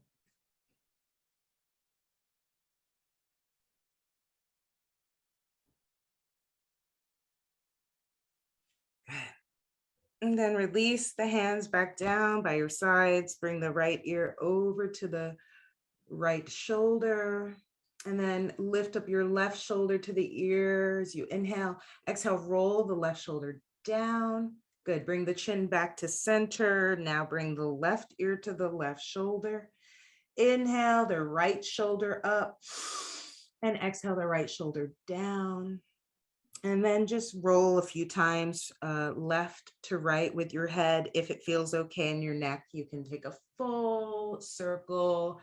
And I invite you to keep breathing and maybe make any sounds that want to come out as you're doing this. Maybe there's a deep exhale, audible, ah. Maybe there's a little, as you hit a certain spot. Good. Now start to go in the other direction just to balance everything out. Good. Keep going. Let's take 2 more rotations. Now I can do music. And now if you are standing, if you're sitting, you might want to stand, but again, you can do this seated. And the invitation here is we're literally going to shake. We're like going to shake our body so that we can just kind of get the energy moving a little bit. I invite you to channel maybe the younger part of you that used to shake and wiggle and dance to whatever music or sounds it heard. So if you would like to stand up, please come ahead into your standing position. And once we hear the music, I invite you to just shake. I want you to shake out your toes, shake out your ankles, shake out your wrists.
Good. And then take an inhale, exhale. I want to invite you to shake out the lips a little bit, flutter the lips.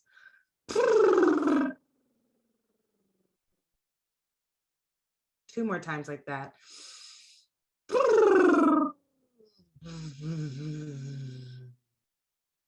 Final time.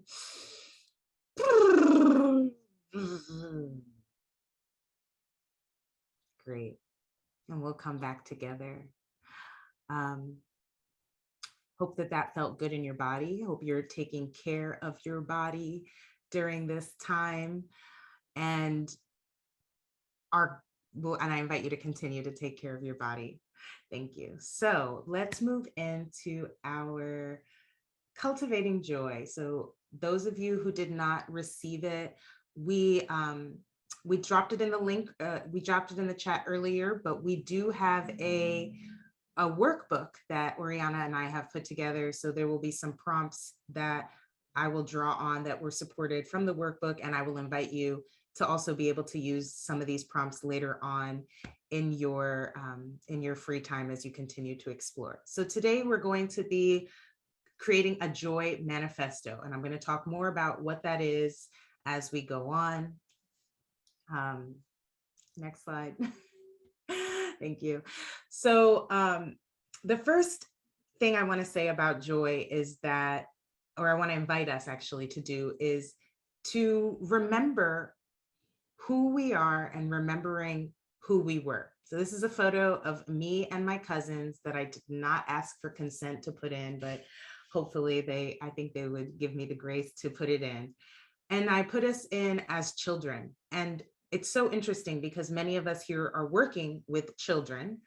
And also for me, part of what supports me in remembering my joy or remembering what joy feels like in my body is connecting to the childlike part of me, connecting and remembering who I was as a child. So I invite you to put into the chat, when you think of yourself as a child, what do you remember or recall about joy? And you can waterfall those in as any memories come to you. And I want to invite us to perhaps be thinking about ourselves as a child. Some of you may have got or brought a picture of yourself as a child, in which case I will invite you to take that picture out. And we were going to do a breakout, but I think I'm going to stick with the main group just because we have so much richness coming in the big group conversations. So I want to invite, who were we as children? And did you feel connected to joy as a child? And how or what things inspire joy for you as a child? For me, I love to dance. And as you probably might see, I also love music. Both of my parents were and are musicians. So music and movement to me brought me joy from the time I can remember being 3 years old or such, being able to move my body in response to music. And I'm seeing in the chat, freedom in a bathing suit. LOL, I feel that. I don't even know if I felt that's a different conversation and workshop. Oriana, I recall full confidence and full presence in all that I did.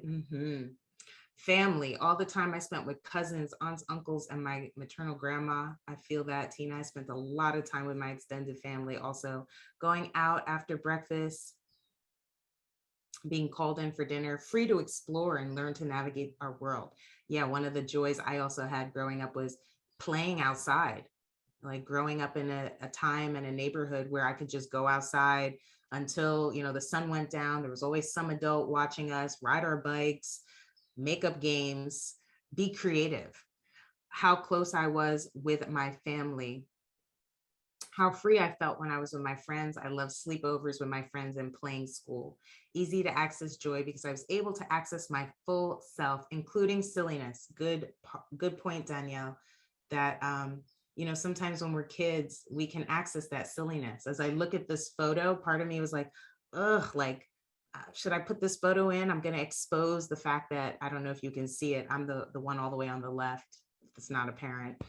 I had a mullet for years. And I was like, oh, do I want everyone to know this about me? But it's like, that little girl was so playful and creative and like liked her little haircut, liked her little 80s style haircut. So, and was okay with being silly, was okay with being expressive, and it didn't have to be an expression that she was so self-conscious about how palatable it's going to be by whoever else is around, right?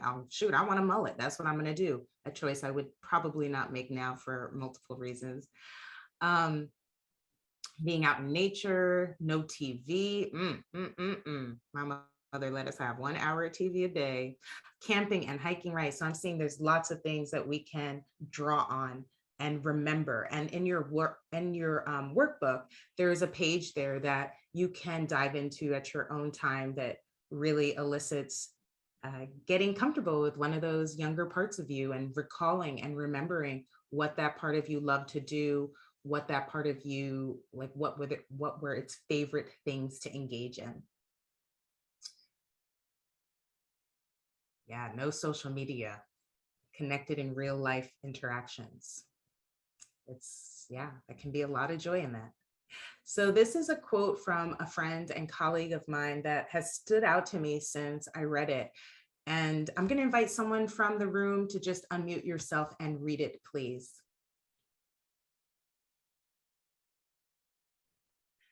Joy is a very rare energy in the human collective right now. So if you are someone who embodies this energy, you have to stop apologizing for it and recognize how much it is needed. Thank you, Erica. As always, you're welcome to drop any insights or reflections of any of the material that you're seeing on the screen. But part of why I picked this, and I'm seeing this was resonating with some folks, is that, you know, one of the nuanced areas I think around joy and talking about like the schools and working in schools, working on site at school or other helping profession around youth. And I saw this in the chat earlier, and I made a note of it, that there sometimes can be some shame or guilt around being joyful or being, you know, maybe joyful isn't the word, but being lighthearted. There can be shame and guilt sometimes around having those boundaries that are like there for us to say, well, I leave work at 4, and that's because I'm going to therapy or I'm going to a dance class or I'm doing something that's going to fill my cup up so I can come in here and be radiant and do my best. There can sometimes be some guilt and shame around it. That's been my experience, that there's sometimes in the culture and in the culture at large, that sometimes there is there's guilt and shame projected on people who are joyful and happy. And I think a lot of times children feel this. I wouldn't be surprised if some of us could recall a time as a child that we were joyful and silly and playing, and that at some moment we received some expression that said, stop being like that. That's annoying. That's not helpful. You're not supposed to be like that right now. Be more serious. And so I'm wanting to just invite this into the conversation consciously around how joy is, you know, this is from a few years ago, so I don't know if she would still say it's a rare energy, but that it's, I think that sometimes it takes a lot of courage to show our joy. It takes a lot of vulnerability to express our joy and to let our joy be seen, especially in settings where we may have learned that there's only room for one emotion or one experience, right? Like if, and especially working in a school site or again, another setting where if we're in crisis, or someone is in crisis and I am maybe still radiating or emanating some joy, that there would be a way that those two things are at odds. And I want to hold again, like that there is tension, but I don't think they are necessarily at odds. And it's going to be a work in progress, I'm sure, for many of us. Like, how do we, when we authentically feel joy, not turn it down and turn our joy down because we're looking around and we see suffering? I think there's also an idea that sometimes if I turn my joy on, it means I am negating the fact that someone else is having an experience that might not be joyful right now. And I'm wanting to affirm that there is room for both and all.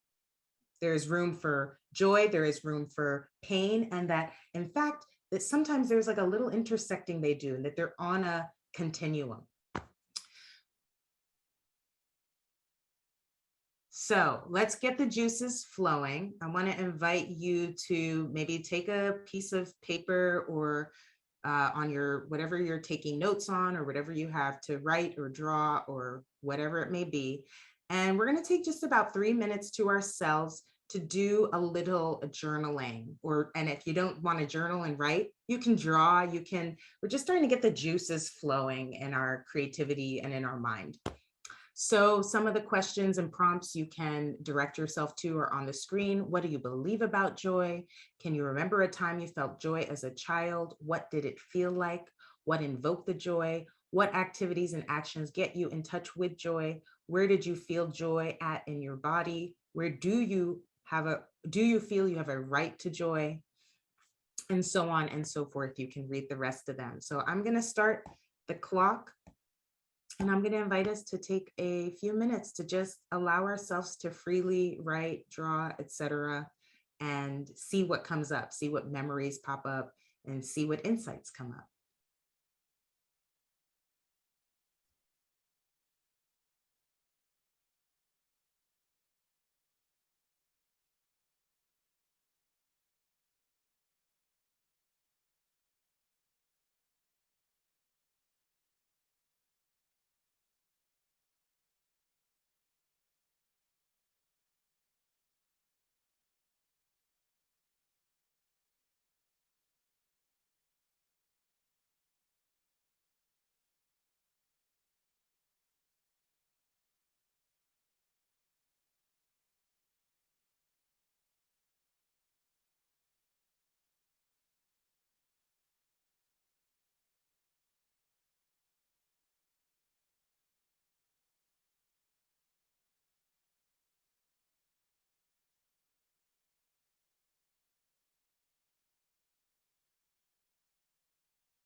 Take about another minute and a half.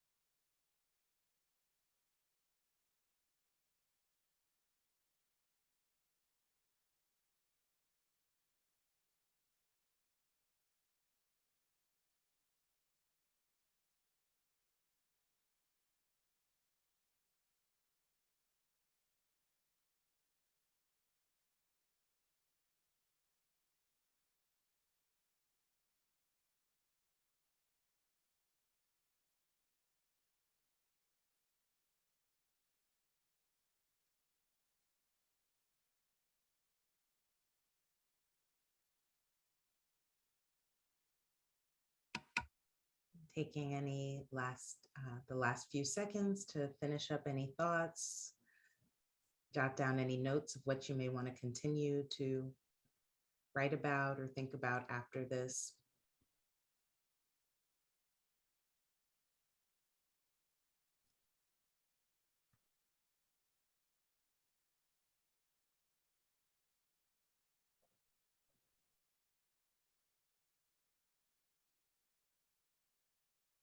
Great.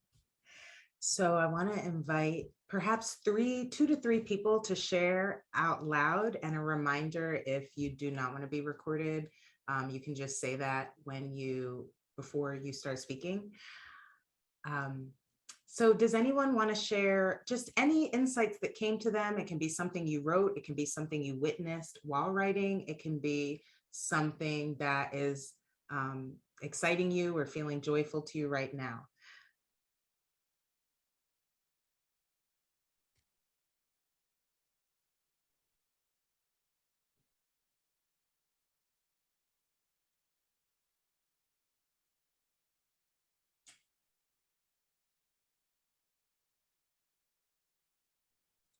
And you can also share in the chat.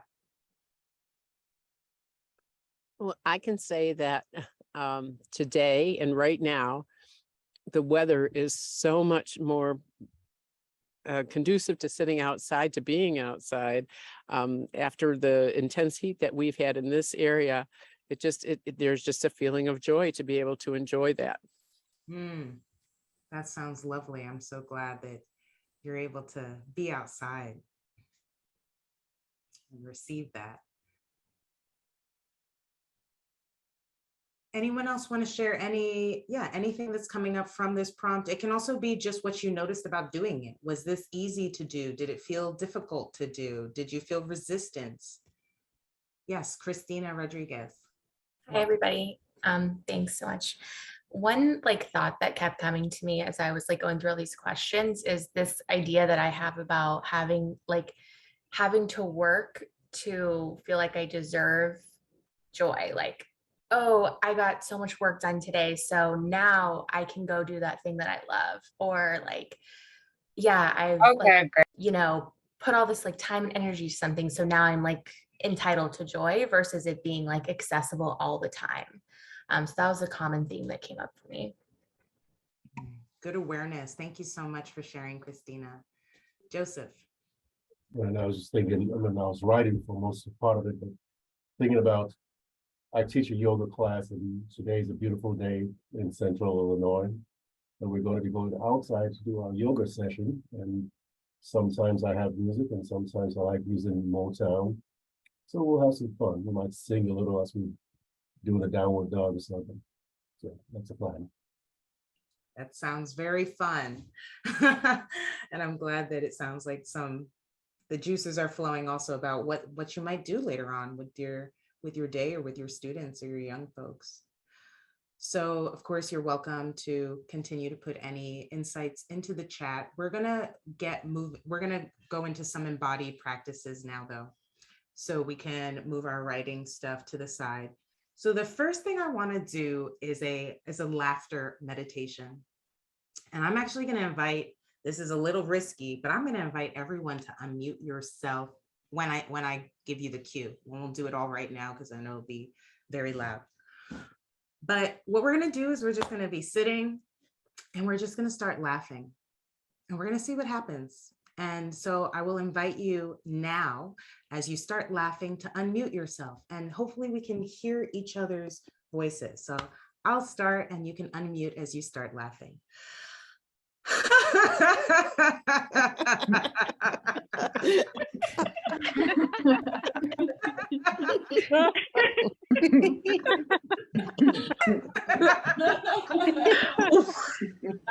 Also put your video on.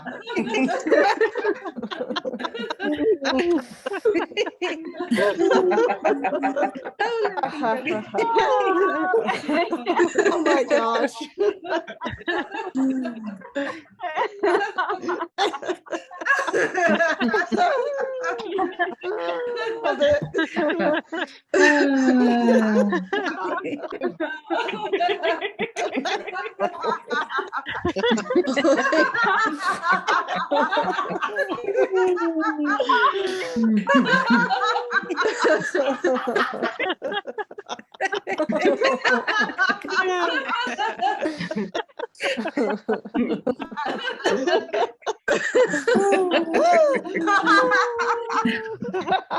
And now inhale.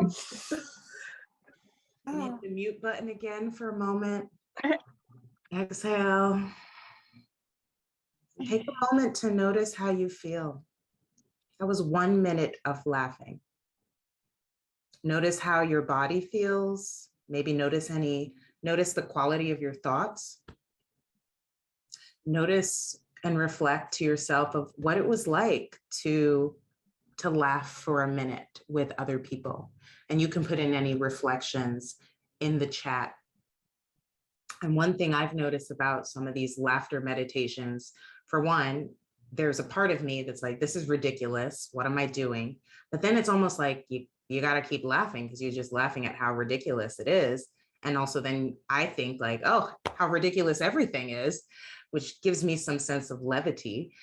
And also that laughing for me, and I think for many others, is a way to become fully present. As is, and I think that joy we can access when we are fully present. And so laughter to me helps me to get into the present moment. When I'm laughing at a certain point in that process, I don't know if you all experienced it, you can please share in the chat if you did. There's a way at that, there's a point where I'm not thinking about anything.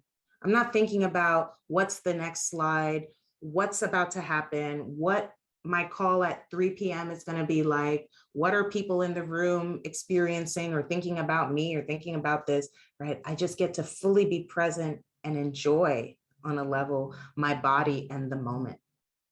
And so thinking about laughter as this potential tool, that was just 1 minute. You just set a timer and laugh at our desk for 1 minute as a possible way to get ourselves to remember joy if we forget. So now we're going to do another exercise. It's a playful one, and it's similar to what we did if you were here in the SCRR Institute. And this is a movement exercise that is designed to get us in touch with our bodies and with where we may be in touch with joy within our bodies. So we might get to start to notice when we do certain things or move certain ways where we feel the joy, and or where we feel certain, when we hear certain music, where we might feel joy. So again, you can stand up, you don't have to stay seated. So what I'm gonna do is I'm gonna play music. It's kind of like musical chairs or like freeze dance, if you will, for some of you who may have worked with younger folks. I'll play music. It might be a song you've heard, it might be a song you've never heard, but you're just gonna let yourself move and jam and groove and see what comes up. And then I'll pause it, you'll freeze. And during that pause, I will ask and invite you to reflect on what you're feeling. What part of your body maybe you feel come alive? Are you feeling joyful? Are you feeling connected to your joy? If so, where is the joy at in your body? Sound good? And if nothing else, just have fun. We need to have a little fun, I think, to balance all the different support work that we do and healing work that we do. I think fun is a really good complement to all of that. So let's get started. Let's take a deep breath in together and exhale out.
And exhale.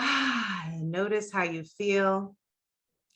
You want to, you're welcome to share in the chat what you're noticing, you're feeling in your body, in your heart, in your emotions.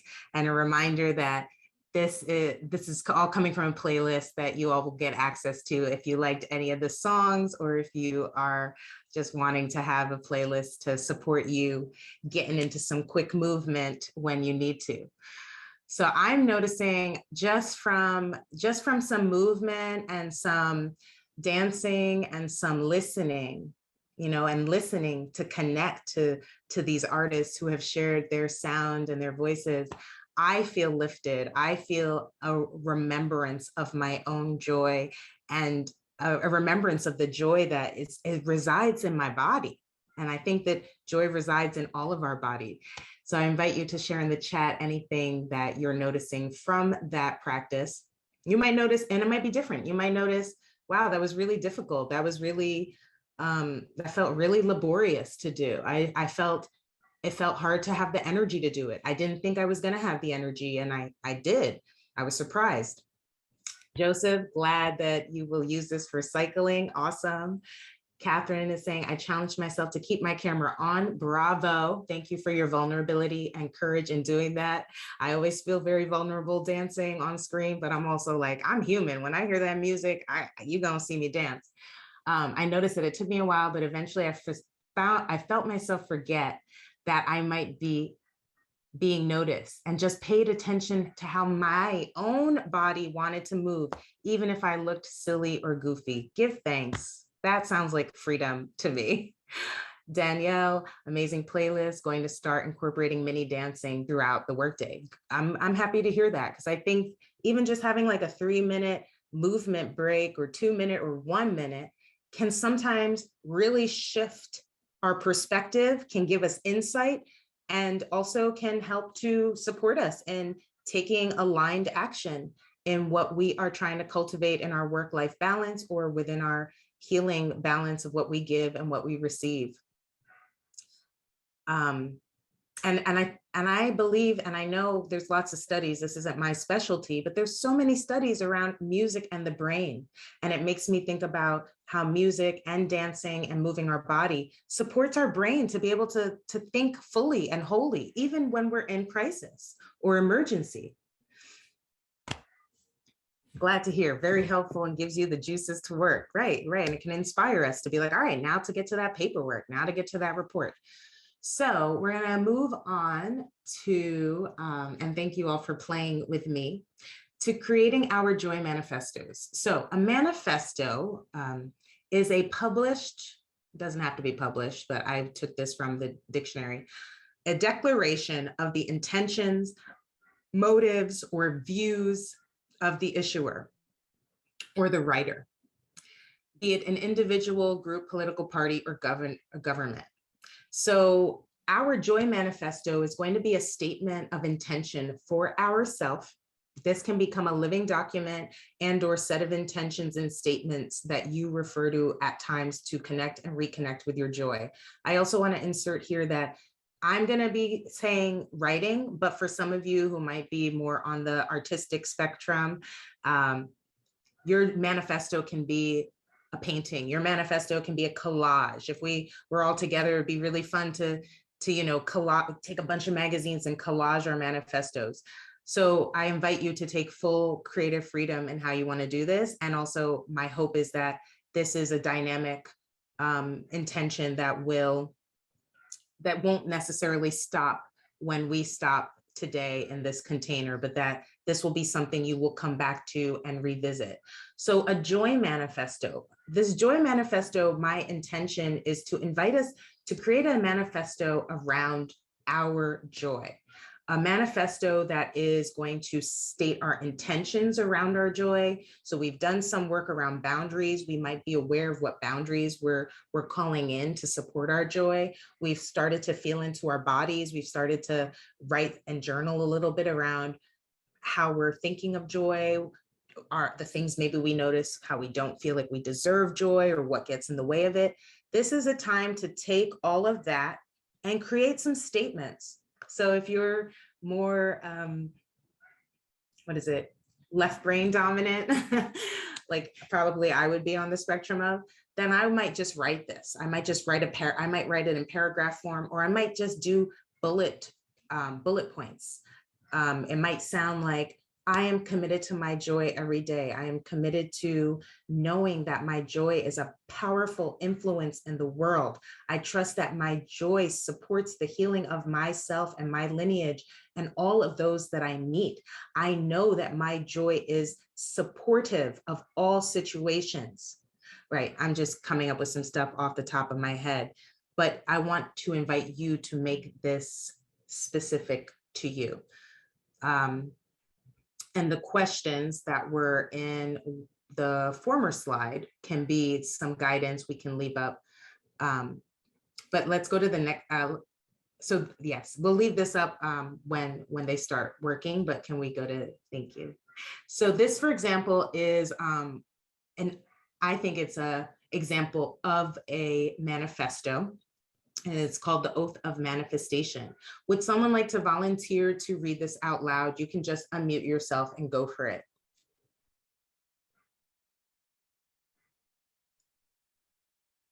I accept and receive unexpected good, unexpected money, unexpected love, unexpected kindness, unexpected generosity, unexposed offers, unexpected prosperity, coming in unexpected ways from unexpected places in my life and in the life of others. I am constantly guided and boldly empowered to receive the lavish abundance of the universe. I accept the principle that abundance and prosperity have already been given to me. My acceptance makes it real and opens the space for manifestation to rush in. I open wide the doors of my consciousness to receive and to give. It is done now. Thank you, Joseph. So that one, I believe, comes from Michael Bernard Beckwith of the, I forget the name of his institute. I think it's Agape in Los Angeles. And this is just one idea of a possible way that a manifesto can be written. You can write it from the I perspective. You can also write it, like I mentioned, bullet pointed. And I was also wanting to insert this one just because, and this is an aside, but it makes me think of how many people who are in helping professions or work in schools are also like, there's often sometimes a challenge of receiving prosperity, of receiving like time off, of receiving like being able to be still. And so I was excited, thank you, Joseph, for reading it, that someone would read it out loud, because I'm also holding the intention that, you know, of the vision, or really of seeing people who work in schools and with youth be compensated abundantly for their services, and also psychologically, that people who work in schools and with young people, you know, start to really receive that they deserve this goodness, and reserve time off, and deserve to have space in their day to eat a proper lunch without grading papers or sitting in front of a computer. But that's an aside. So back to our joy. Yes, Isabel, let's manifest that. Let's call it in abundance, and whatever that means to you. So let's go back to the slide with the questions, please. So we'll pause here. We'll put this on the screen, and I want to give us about a few minutes to do some writing, and then we're going to have a writing or drawing, and we'll have a moment afterwards for some folks to share their manifesto and be witnessed. Before I turn it onto all of you to be able to have some free time to do this, I want to check in and see if there's any questions or guidance I can support with you all feeling supported to create. And again, I want to compost that perfectionism. Any way that you do this is perfect and divine. Well, I will be here, and if the questions come up, you can definitely put them in the chat. I will be happy to receive them and respond. And for now, let's start our manifesto. So I'm going to put about 6 to 7 minutes on the clock, and we'll get to writing and creating.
We have about 1 more minute.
So I'm going to invite us to start to bring our awareness and attention back to the big group. Of course, finishing anything you need to finish, and arriving as you arrive in the next few seconds and moments. And I would be so honored, and I want to invite maybe 2 to 3 people to read their manifesto out loud. And it doesn't have to be a finished product. Remember, this is a dynamic, potential living document. So even if it's 1 sentence you want to share out loud, I really want to invite that. And this is where I think also the aspect of community is so important. And I share this story a lot because it really impacted me, which is that one time I was at this training that was specific for crisis responders at schools. And, you know, we're talking about the logistics part, right? And then toward the end of the training, we started to talk about like how to take care of ourselves, like in the face of working with crisis or being a first responder at school settings. And I just remember the trainer saying, you know, in order to create a culture that values self-care and people caring for themselves, you have to reward people for demonstrating and displaying self-care, right? So instead of just rewarding people, like shout out to Oriana, who didn't sleep all weekend and worked all weekend, right? And everyone's like, yeah, shout out to Oriana. Like, and on a level that creates a way that then the culture says like, oh, that's what's valuable. And like, that's how I'm going to get ahead. And that like, you kind of have to do the opposite of like, shout out to Oriana for like taking a mental health day and making sure that she got caught up on sleep so that she could come back and rock the house on Monday. So I say that with also zooming out a little bit of like part of my invitation for folks to share is to be witnessed, because part of this work is that it's going to happen in community. It's not going to happen in silo. It's not going to happen in by ourselves when we're kind of tucked away in our offices. It happens when we start to really allow people to see us. And when we start to also allow ourselves to see others, that we start to perhaps create a new culture, which I'm imagining, or elevate the culture that we already are within, which I'm imagining some of you here probably want within your school sites or your workspaces. So all of that to say, who wants to share? Let's have 2 to 3 people share, and then we're gonna move on.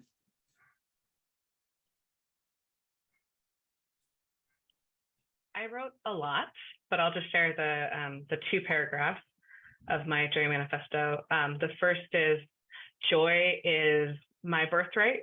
I do not need approval, permission, or other people's comprehension in order to seek, find, and embody joy. And joy is our birthright. So I commit to living my joy as a radical and necessary modeling for others. And I commit to a deep acceptance and support of the joy of those around me. May I never do anything consciously or unconsciously to impede the joy of others. And when I do, may I find joy in the repair of relationships and the act of contrition.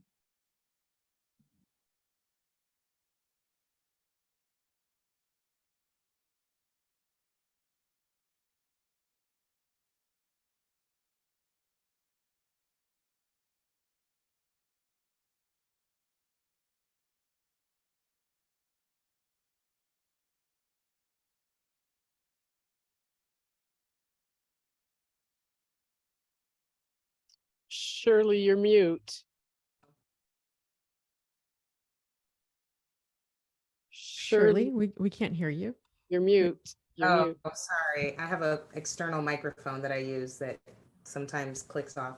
Thank you, Catherine. And I was just saying, you know, for a moment, we can just imagine like what happens in a school setting or a shared community when people are coming in with a set of intentions that is going to guide them every day, or that they're committed to. You know, some days we're going to flop a little bit because we're human, but that they have some guiding principles about what they want to support in themselves and support in others. All right, one or two more people.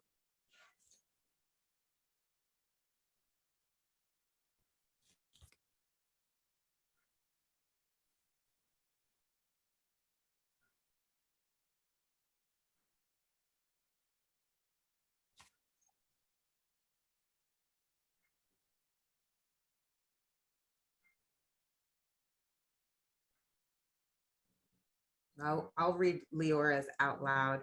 My body and our bodies want, are wired for, and are always ready for joy. Nothing is more important than my humanity, our humanity, more time laughing, more time in the redwoods, more trust, more ease. I will. Beautiful. I love that reminder. We're wired for joy. And there's so many technologies, you know, dance from so many cultures, music from so many cultures, are technologies for joy, because there's been suffering since the beginning of time. Our ancestors knew that joy was going to be imperative throughout the challenges of being a human, and gave us so many technologies and reminders of how to tap into that to balance out all the other things. So I'm going to pause here. Thank you so much, Leora, for your words. Thank you, Catherine, for sharing. And I hope if anyone wants to share anything in the chat, you are welcome to. And I hope you will continue to keep working with and generating this manifesto.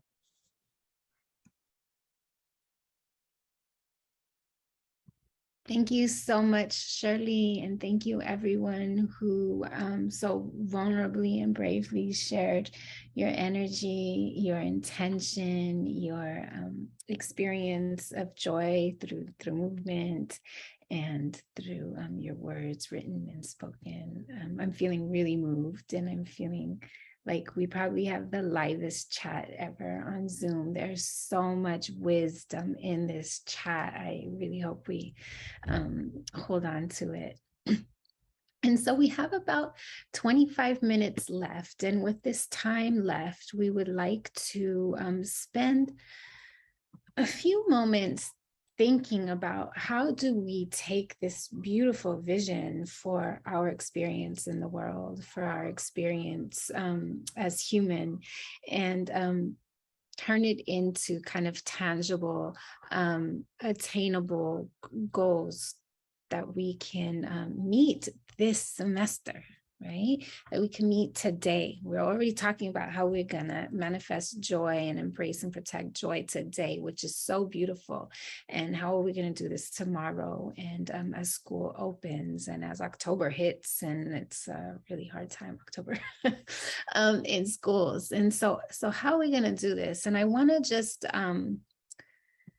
share this most beautiful framing. Many of us are familiar with Audre Lorde's quote that caring for myself is not self-indulgence. It is self-preservation, and that is an act of political warfare. As Shirley just said, like, we boldly have to be the individuals that interrupt and shift the culture, right? And that quote that we're all maybe familiar with is rooted in a longer body of work, Burst of Light by Audre Lorde, when she was struggling through cancer, and when she was realizing that the way she gave really needed to change in order for her self-preservation, and in order for her to continue to give to her community in such powerful ways. And so we want to introduce, I heard also Catherine used the word radical, which I loved, but this idea of radical self-love that she speaks to, and that's tending to one's psychosocial and emotional needs before tending to those of others. And so we're introducing just very briefly the 8 dimensions of wellness. You might be familiar with this as a wellness wheel, but it's the idea that we are more than our work selves. We are more than what we give to our families, and that these parts, not only, I'm sure there's probably 1,000 dimensions to our wellness, but that there are multiple parts that need to be tended to, that need to feel a sense of safety, that we need to protect, that need to be honored by the other and those that we're in community with. And so I want to offer us these 8 that are intellectual, also creative, physical, occupational, spiritual, social, financial, emotional, and environmental. And in the workbook that we have, there's some examples of what a sound wellness in each dimension could look like for you. But I invite you to drop into the chat what they look like for you in your life. What are the areas of wellness that you today feel most attuned with, most aligned with, most energy poured into? And what are the areas of wellness that you want to strengthen? So this is kind of like capturing all that we've just kind of journeyed through together, and thinking about, what it is we've just lived through or are living through, what it is we're holding, what we wish we could get rid of, what we want to say no to so that we can say yes to more or different, or what makes our heart sing. And so I invite you to think about this as we move through just a few more slides, and we'll have a moment to write in just a minute.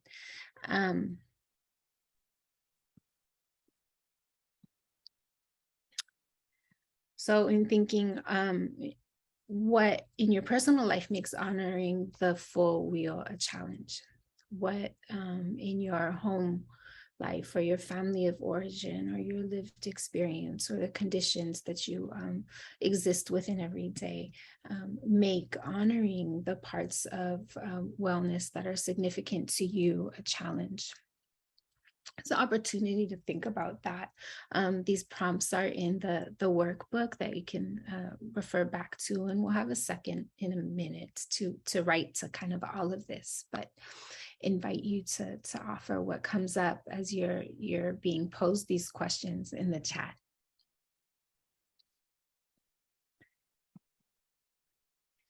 And looking back at the wellness wheel, thinking about it in relation to work, in your school community, or the program or organization that you're a part of. Which realms are uplifted, and which realms of the wheel could your community really benefit from spending some time thinking about as a collective?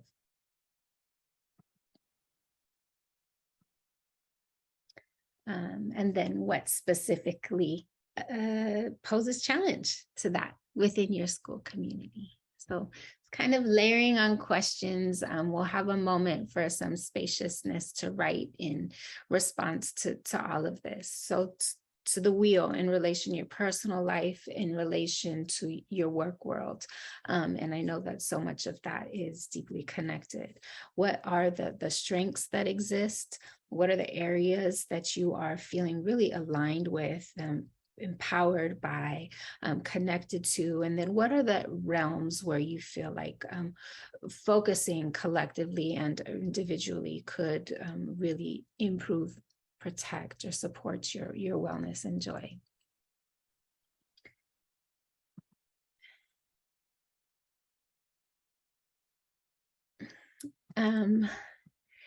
We'll have a moment, like I said, to write in just a minute, but I want to reiterate what has already been shared around we spoke to the personal responsibility that we all have to our joy, and to attuning to our boundaries, and being able to know them, establish them, and maintain them. But the systems that we're working within also has a responsibility to us. And we make up part of the system, and we have influence in some structures. So I want to offer these ways of, or this kind of framing for how we can honor boundaries at work or within our work world. Is anyone interested in reading one or two of the columns out loud for us?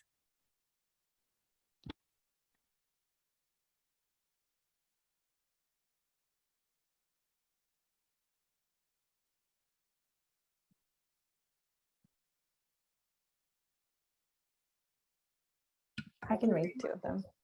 Yay, Zenya, thank you. Know your own personal boundaries intimately by actively engaging in reflective and healing work. Constantly evaluate what your boundaries look, feel, and sound like in action. Establish clear structures in your week where you're able to communicate clear and loving boundaries that honor your values, needs, and capacity. Sweet, thank you. So the first really speaks to that gaze inward and the attunement. And so thinking about when we move into the some action planning for our own lives to reach our own goals, like what structures can we implement within our workday and outside of it, where we get to take pause and recognize what it is we're feeling, experiencing, and then possibly needing, right? And then establishing clear structures in our work week. One structure that I think of here is my weekly supervision. It's a space that is already set where I know throughout the week I can come to with my needs, with my hopes, with my desires to feel connected and seen, and space where that I can grow. And so when I have this space, I've been in schools where I haven't met with the administration all year, right? But then I've been in spaces where I have this consistent time to communicate. The expectation is already in place where we're communicating. We're not thinking about, oh, how do I start this difficult conversation? Because it's already built in. Then maintaining, reflecting,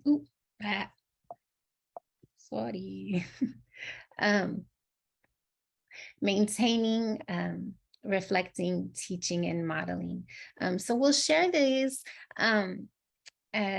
We've shared them in the slide deck, but I do want to give us time before we have to close to do some writing around what goals we might want to put in place this semester to support our joy. What boundaries do we need to honor in order to support our joy? So I'm not going to do this in the form of a pair share, but there's this beautiful visual that really has helped me think about the values that I hold dear to me or that I want to embody. Much of the tension I've felt in boundary work is when I'm not aligned with my principle. And so really starting from my values. And this is a deep, intimate knowing of myself, right? Must be present for this. And so if I value, for example, quality time with my supervisor or with my partner or my child, then I really must focus and honor a one-on-one connection. That's something I know I need, right? Because that quality time is a value of mine. And then so I will schedule, for example, here it says a weekly date night or a weekly supervision or one-on-one time to connect, right? And so starting with a value, moving to understanding what you need in order to honor that value, and then what boundary or structure or thing might you put in place in order to reach it. So that's this little chart here that I wanted us to engage with and think about. So the questions posed, and we'll have about 2 minutes to maybe choose one, connected one personal value that supports your joy. What internal and external conditions do you need to move in alignment with that value that supports your joy? And then what boundary will support you in honoring and protecting those conditions? So I invite you for 2 minutes to we go inward, thinking about your joy and all we've explored in the last 2.5 hours. To formulate this. Are there any questions or needs that you have that I can help maybe explain further or different?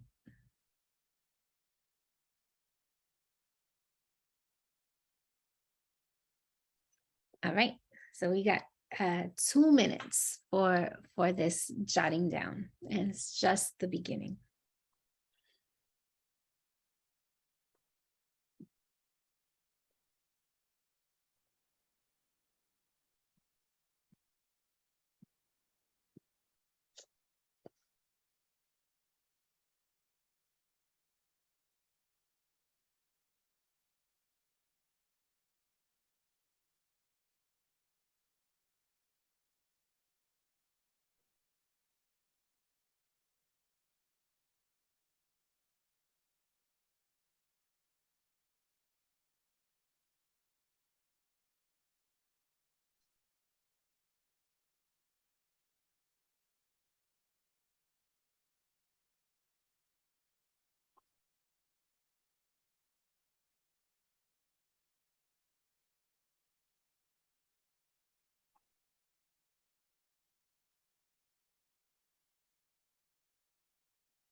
I'll take about 30 more seconds.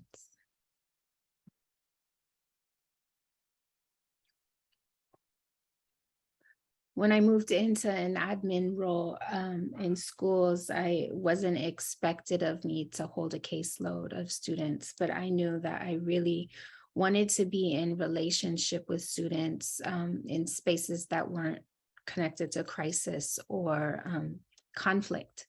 And so the value for me was meaningful, positive relationship with young people. And so I knew that I needed to have a small caseload, but there's so much to do. So I honored it by making sure I started my day with a session every morning before lunch, so that time wouldn't get squeezed out and I had nothing left by the end of the day to offer that positive interaction. So that's my example of this. And I want to make space for folks to share what surfaced for you in the time to write.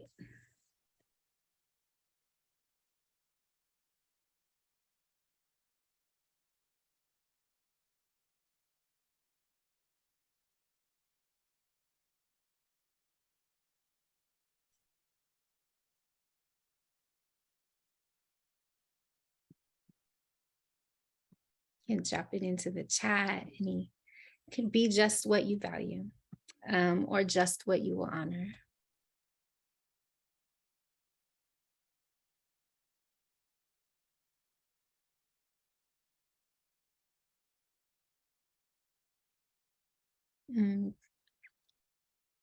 Balance.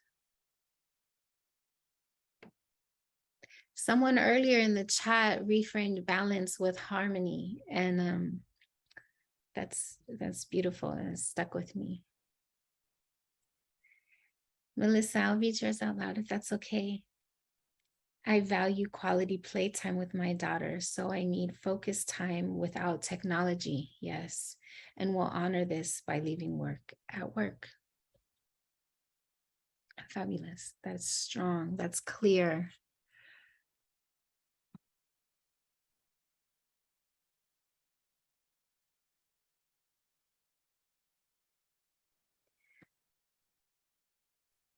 To honor my value of passion and creativity, I need to make space to be inspired and to do a variety of activities, not just one type of creation.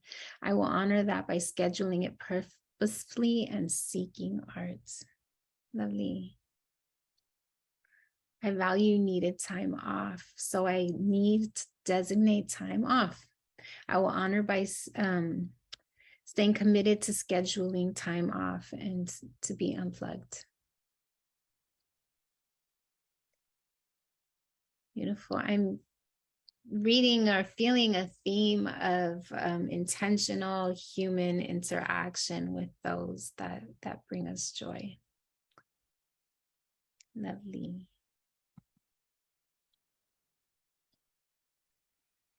In the workbook is an example of a blank wellness wheel or realm, 8 realms. They're blank and we've posed a few questions for you to think about, kind of aligned with SMART goals, but what are some measurable, attainable goals that you might be able to set forth for yourself this semester, and how might you grow towards them? So I don't want to, how might you determine success on your own and not, how it's determined for us externally, but how might you grow towards them are the questions that we have posed in the workbook. So we really invite you to engage with that workbook outside of this space, beyond into the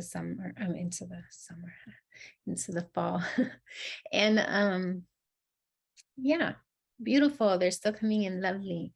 I value just spending an afternoon with my daughter. Yay, Shirley's mama was in the house. Lovely. I value my health and my mental wellness. I will make certain that I get my daily walk. Yes, that separates work from home. I had a colleague that at the beginning of the pandemic, when we were sheltering in place, they made sure to walk around the block before they started work and to walk around the block at the end of work, like their commute. And that fresh air movement time alone really helped them.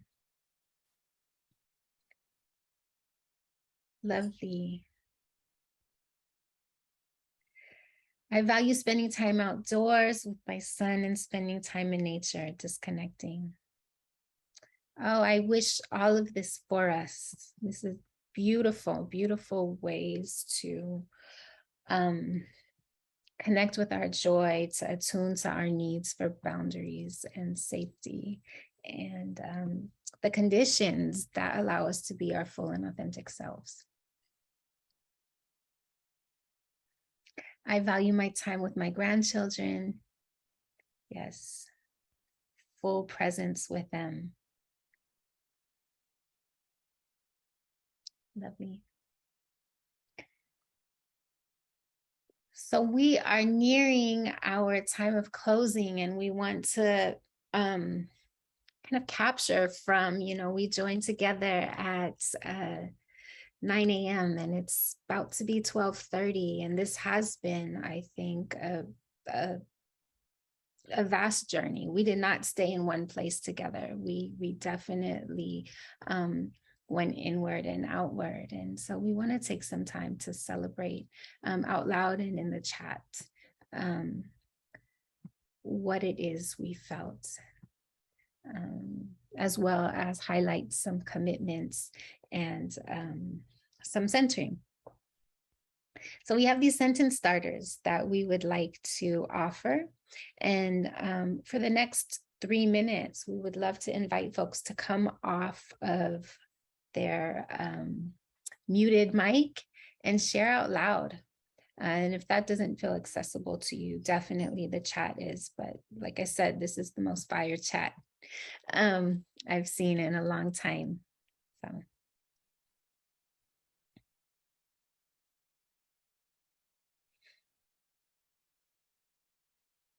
Tina.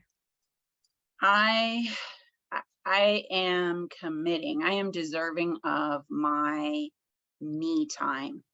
And it's funny that this comes up today because Saturday, my women's group from church, we had this same very conversation about how we give to everybody else, but we don't give to ourselves. Mm-hmm. So things happen for a reason. And since I've had this conversation twice in 5 days, it must be important. Yep. Beautiful. You time, you are deserving of it. Yasmina. Hi, I'm back and at just the right time to talk about joy. Yes. And one thing I'm so joyful about, Melissa, I've known you for about a year now, and witnessing your growth over the last year has just been an honor. Like, it's just, I just feel you, I feel your light, and I see it growing, and I see you growing, and I see you more brave and ready to step into that joy than a year ago. And I'm just so proud to know you.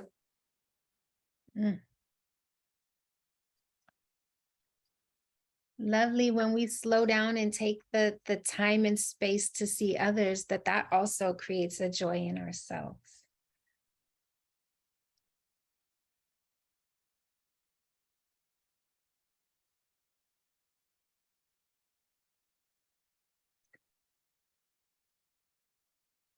My joy is, I am deserving of, my boundary is. Let's hear it. This comes from my manifesto, but my joy is infectious. It creates space for others to feel and live joy. Yes. I wrote that my joy is collective, and a beautiful thing on this call has just been the many collective connections. People I work with now are on the call. Yasmin and Isabel, my favorite former coworkers, are on the call. So just, I love that joy is present here in that connection.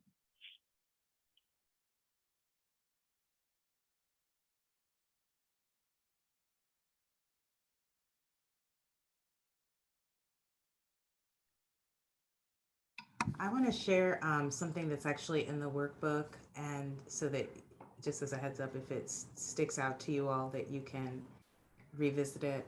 And it's a poem by the Persian poet Hafiz. And it is, sometimes I forget that I was created for joy. My mind is too busy, my heart is too heavy for me to remember that I have been called to dance, the sacred dance of life. I was created to smile, to love, to be lifted up, and to lift others up. O sacred one, unentangle my feet from all that ensnares. Free my soul that we might dance and that our dancing might be contagious. And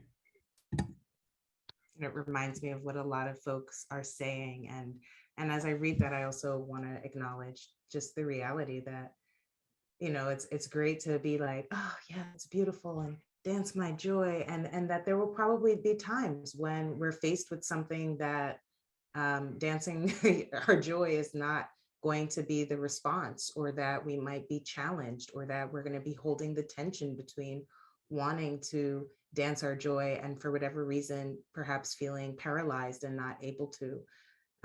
And that it's all part of the practice. And this is all part of our personal and professional growth and development. And may we be able to use sort of that knowing that we're always growing and developing and learning about ourselves through our students, through our colleagues, through our community, our family, and that it's just helping to support us, perhaps deepening into our joy, even when it seems like it's not.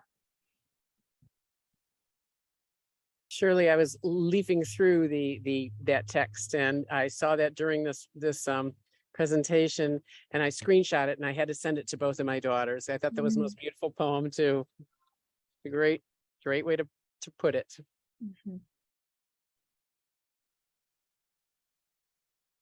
Grace over guilt for ourselves.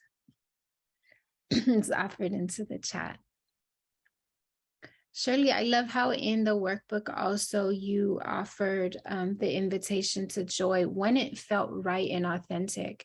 And that joy is one state of being, but that our anger and our sadness and these other emotions we rightfully can feel as well. And so we live in a culture of, toxic positivity is a word I hear, that we don't need to force this, but when joy feels like the right medicine, it is accessible to us. And we now have that through breath, through touch, through laughter, through dance. And those were the ways that I've definitely connected with my joy and with your joy today in the last few hours. And I'm very grateful for that.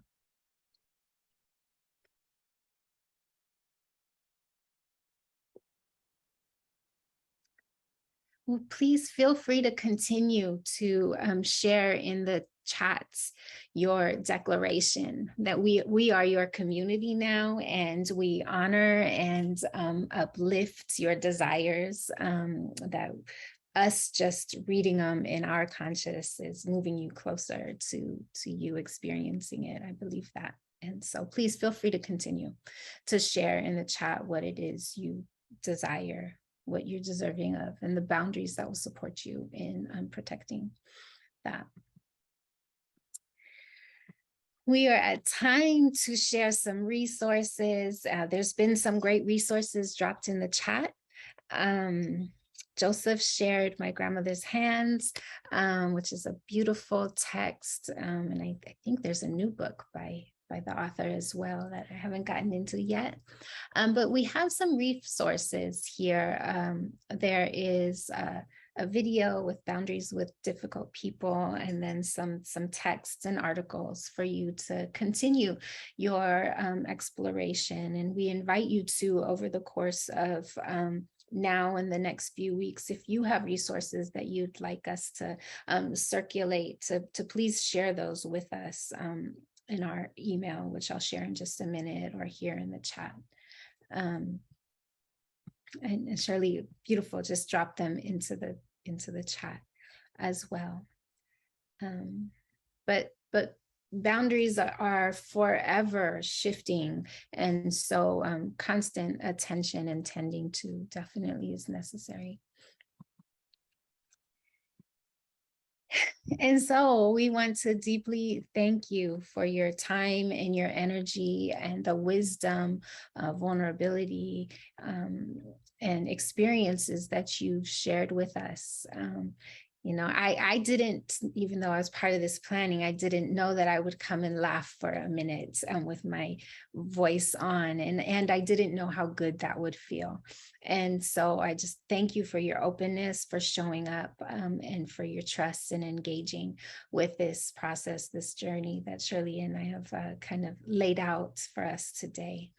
We hope that you please take a minute to complete our evaluation for today's session. We read your evaluations. We use them to help determine further programming and to help improve our facilitation skills and offerings. And so please, please, please share what resonated, what you'd like to see in the future. And that evaluation link is in the chat. We have some really exciting opportunities to stay engaged in conversation and exploration coming up.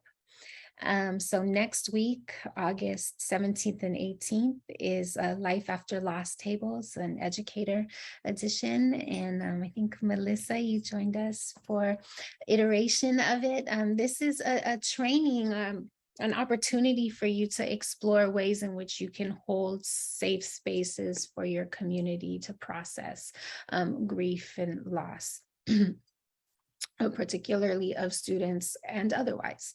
And so we hope that you join us for that. We have a critical friends group coming up in September. It's about 5 sessions in which you will pose inquiry into your own wellness and spend some time being accountable to one another, researching with one another, sharing ideas, and diving into critical text with one another regarding countertransference and codependency and some of these ways of being that might interfere with our wellness and our joy. And then